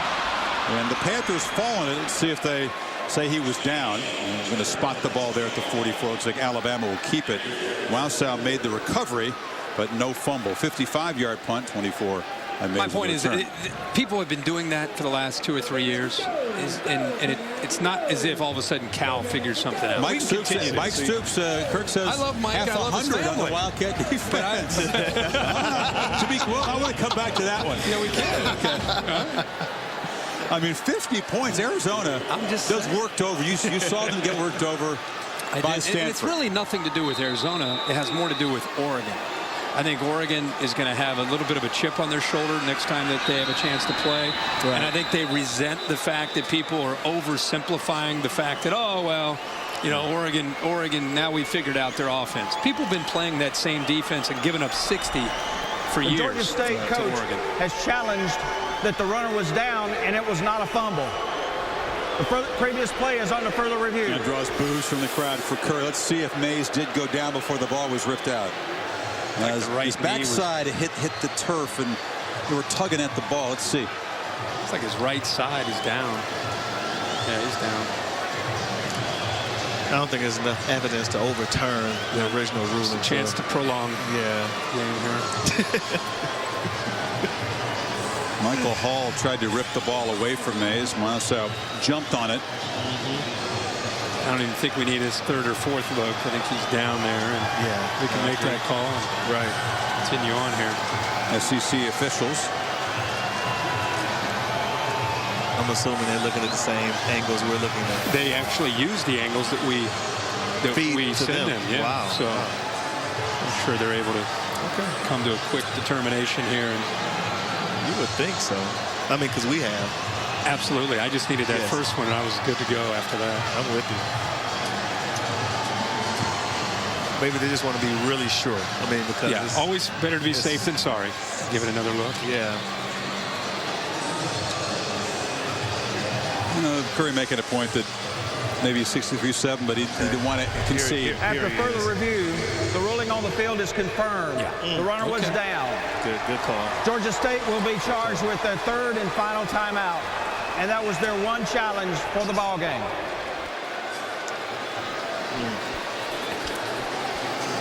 So first down for the Tide at the 44.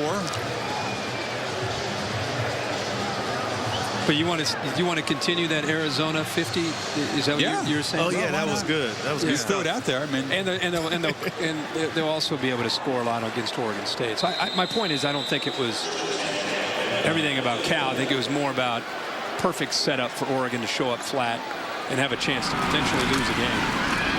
Let's give Mike Muhammad and the Cal defense a lot of credit. They played. It was their Super Bowl. Absolutely. They sold out emotionally. The crowd was into it, and Oregon had one of those. I'm not taking anything away from the performance. I'm just saying that to think that plan is the secret to stop Oregon. I just don't agree. I just don't agree. You know, coming off of such a flat performance, you know, Chip Kelly and that offense. Oh yeah. They said, okay, people taking shots at us now. Yeah, we'll show you. Now 2 games left for the Ducks to navigate on the way to Glendale, Arizona.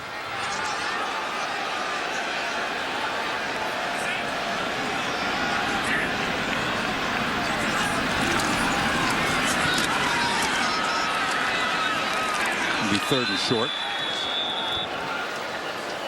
Tomorrow night, ESPN delivers a pair of college basketball games, 8:30 Eastern Time. UNC did get past Hofstra.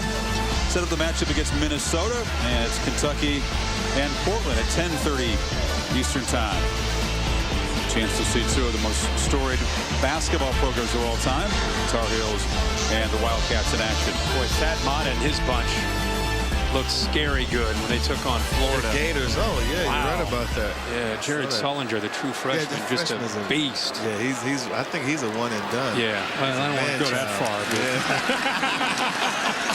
There are a bunch of people in the Big Ten hoping he's a one and done. Mercy.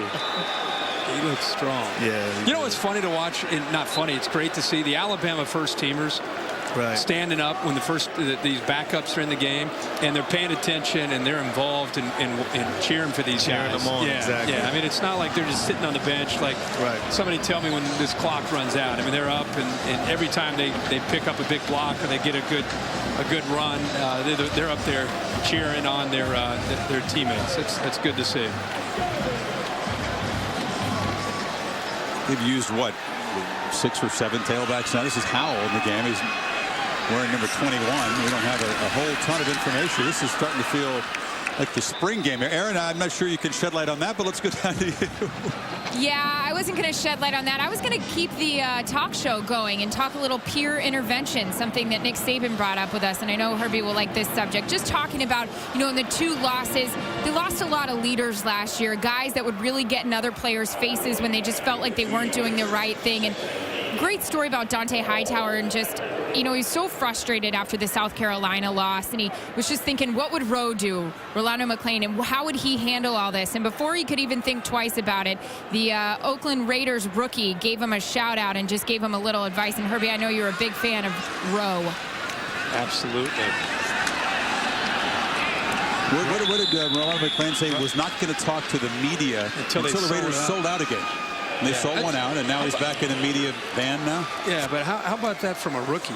Rolando McClain, a rookie in Oakland too. Yeah, Rolando McClain was every bit important to Alabama's run to a championship as everybody made Tim Tebow out to be for the Gators. He was Alabama's defense these last couple of years. I saw him do some things in practice where he self-policed the team. And when you have a leader like that, that's tough to replace when you have a guy that's in total command and has the respect of every single player on the team. He was the alpha male without a doubt last year. Ben Howell, 3rd and long. Hammers ahead for a yard, so it'll be 4th down. And every great defense needs that type of figure, that alpha male, that guy who, he's like a coach in the locker room, a coach on the field. He's a coach when your coaches can't be around the players. He can get everybody in line. They respect him like they do a coach. And if you step out of line, he won't hesitate to put you right back in, no matter what it takes. Well, they're forced to punt finally, the Panthers. Okay, is this his first time? Or is he? Okay. Got to get him out here and get Cody him involved. Mandel. Albert Wilson back at his 10-yard line.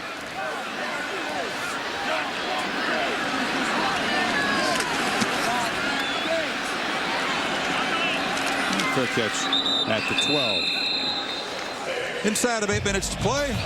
Panthers go back on offense. Well, we have more topics to hit on when we come back. ESPN's College Football Primetime, brought to you by Wendy's. You know when it's real. Well, midway in the 4th quarter, 63-7, and Star Jackson is in the ball game for Georgia State. Now, you might remember that name. He was the backup quarterback for the Crimson Tide last year. He's got a national championship ring, but he wanted to stay at quarterback. Saban and his staff offered him the opportunity to switch positions this spring, and Star said, no, thank you. He got in some mop-up duty last year, 13 for 18, 116 yards. He got that ring. He got chewed out a few times, as young quarterbacks will get from Saban, but hey, he just wanted to play quarterback, so he transfers to Georgia State. Hasn't picked up the offense that well yet, only got there in the summer, and now is a 3rd stringer for the Panthers. He will take the field in Bryant-Denny Stadium on the other side. I got to feel bizarre. Yeah, I think it is. And to think he just obviously last year, you just talked about his numbers and some of the games that he got a chance to get in. More importantly, he was a part and a member. He's got a national championship ring from Alabama. And to be in this stadium wearing that uniform has got to be definitely a weird feeling. You got to admire the kid, though. He wanted to play quarterback. A lot of schools, including Alabama, they wanted to move him to another position, and he's willing to go to Georgia State to be able to try to continue to play that position. Injured Panther down. A lot of guys wanted Star Jackson to play quarterback. He had his pick of schools, and now he's got a second chance at Atlanta. Take a break.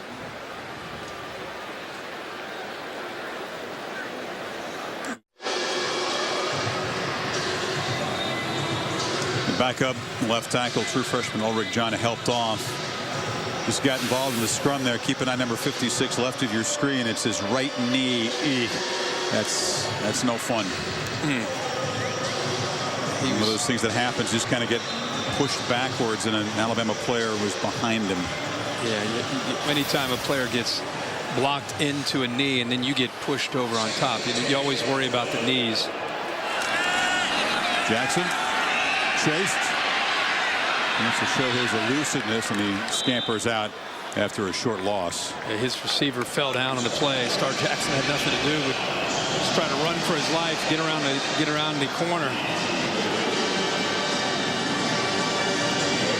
What do you think he's feeling? I mean, you transfer to Georgia State, a startup program, no upperclassmen to beat out. You got to believe that coming from Alabama, you got a chance to be the guy. It hasn't worked out that way for Jackson. I remember when ESPN, the magazine, did a story on Bill Curry trying to start this program. Star Jackson was kind of the face of that story, and how he left Alabama to go be the quarterback. And, when we prepared for this game, I just assumed he was the quarterback when we got ready. And then to find out he was not only not the starter, but third string behind Drew Little, Kelton Hill, and then it's Star. So he'll have a chance, Kirk, when he learns the offense, gets more comfortable, to perhaps, really compete for it next year. He's got great athletic ability. Yeah, no doubt about it. Run the ball. Not a productive first series for Jackson, though, and here comes a punt. He's still got Marquise Mays back at the 50. Schlechter has punted well, but had one blocked scoop and score earlier tonight. Be careful here. They didn't really come after it. And Mays just making a fair catch. Yeah. So that's the smart thing to do right now in this situation. Nice of him. Yeah. 6:03 to go in Tuscaloosa.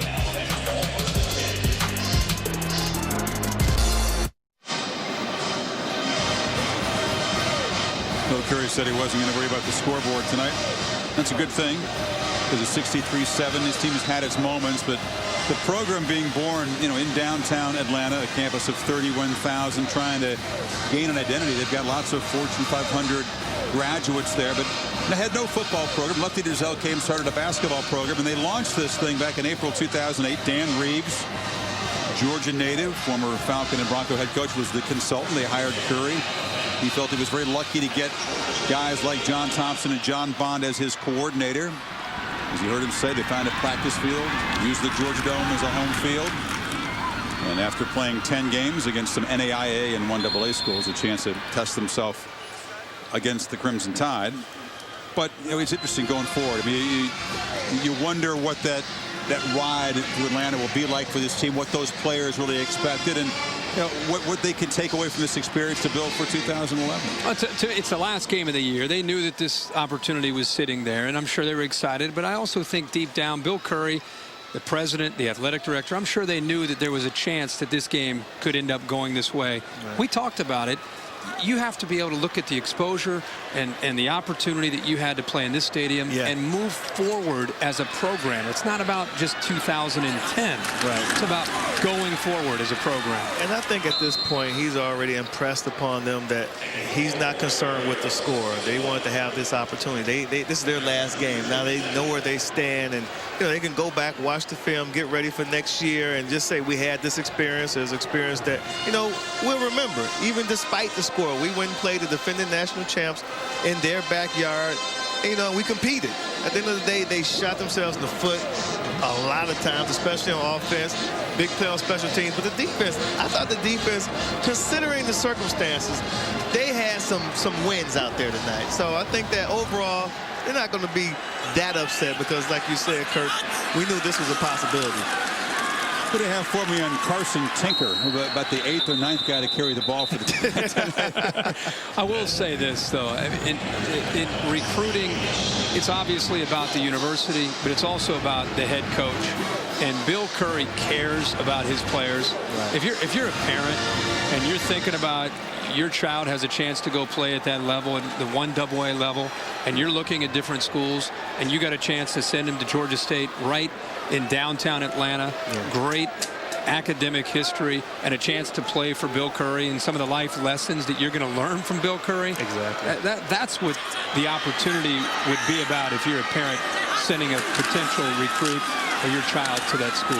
When I spoke to about 5, 6 players Tuesday, they echoed the same thing. You know, it's about life lessons. And when they sat down with Bill Curry, they said that they knew this was the place that they wanted to come because he would help them in life, not just on the football field, but far after the football field. And they say they really respected the way he practices what he preaches. They say you don't get that from a lot of coaches nowadays. And you and I both know this, but there's such focus on the BCS and championship games that sometimes one of the most important things that gets overlooked is that relationship. And I think coaches at the highest level feel such pressure to win or else. And I think at this level, Bill Curry has a better chance to be able to teach you about what do you do after this game? Right. How do you pick up yourself and go forward? And he takes a lot of pride in those opportunities that he has a chance to teach his kids.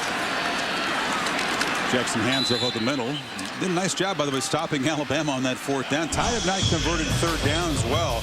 That'll be an area of concern. They want to improve that. Another reminder, Saturday, Illinois Northwestern from Wrigley Field, 3:30 Eastern time here on the U. College game day at 9 o'clock Eastern. And then at 10 o'clock over on ESPN. The Cuse and UConn in primetime on the U. Presented by 5-Hour Energy. You were talking earlier about that's a huge game in the Big East. Talking about Doug Marrone, and I'm one that would love to see Syracuse get it back. And I think Doug Marrone can do that. And when Des and I were in school, Syracuse was a top 5, top 10 type of program.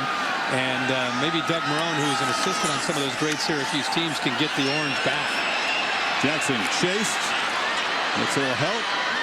And Jukes out near midfield. Digging deep here. We got Lawrence Wilson, who's a Alabama native. He found his way up to Storrs, Connecticut. He's had a really productive season. Leads the conference in tackles.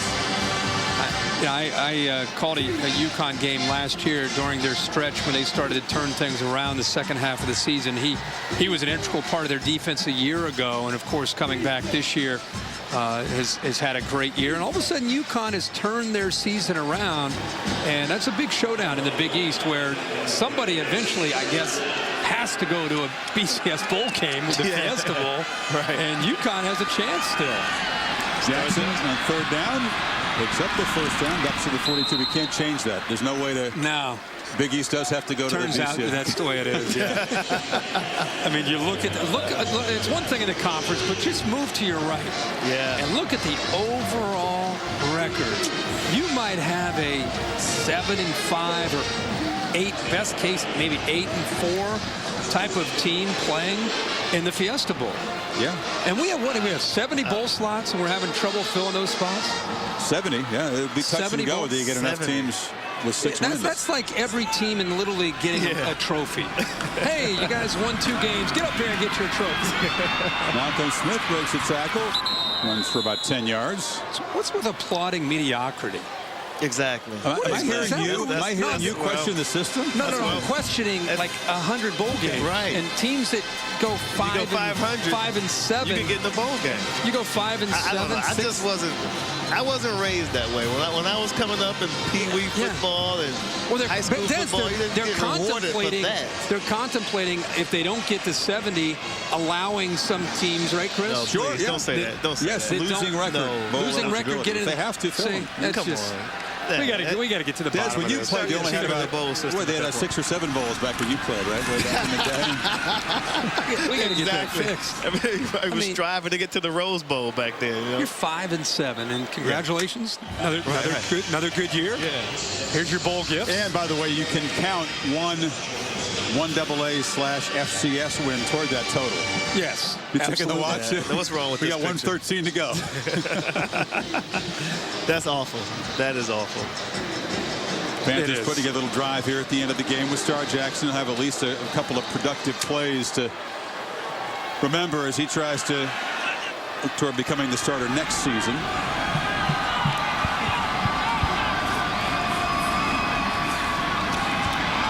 Jackson drifting and completes the pass. Bo Carter. Short gain. Caught that ball. Way to hold on to that. It was a nice catch. Yeah. Good throw by Star Jackson, too. Well, Saban begin to focus solely on Auburn. He admitted he's been taking a peek at some of the Tigers tape here. now he's allowed to talk about it now. Oh yeah, it's a huge game, and Saban 2-1 here against Auburn. Now we're allowed to talk about it. Malcolm Smith, the short gain.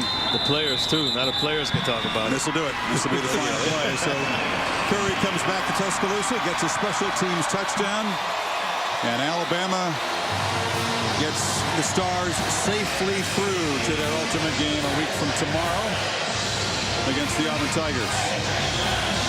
The offseason begins for Coach Curry as they begin to plot for year 2 at Georgia State.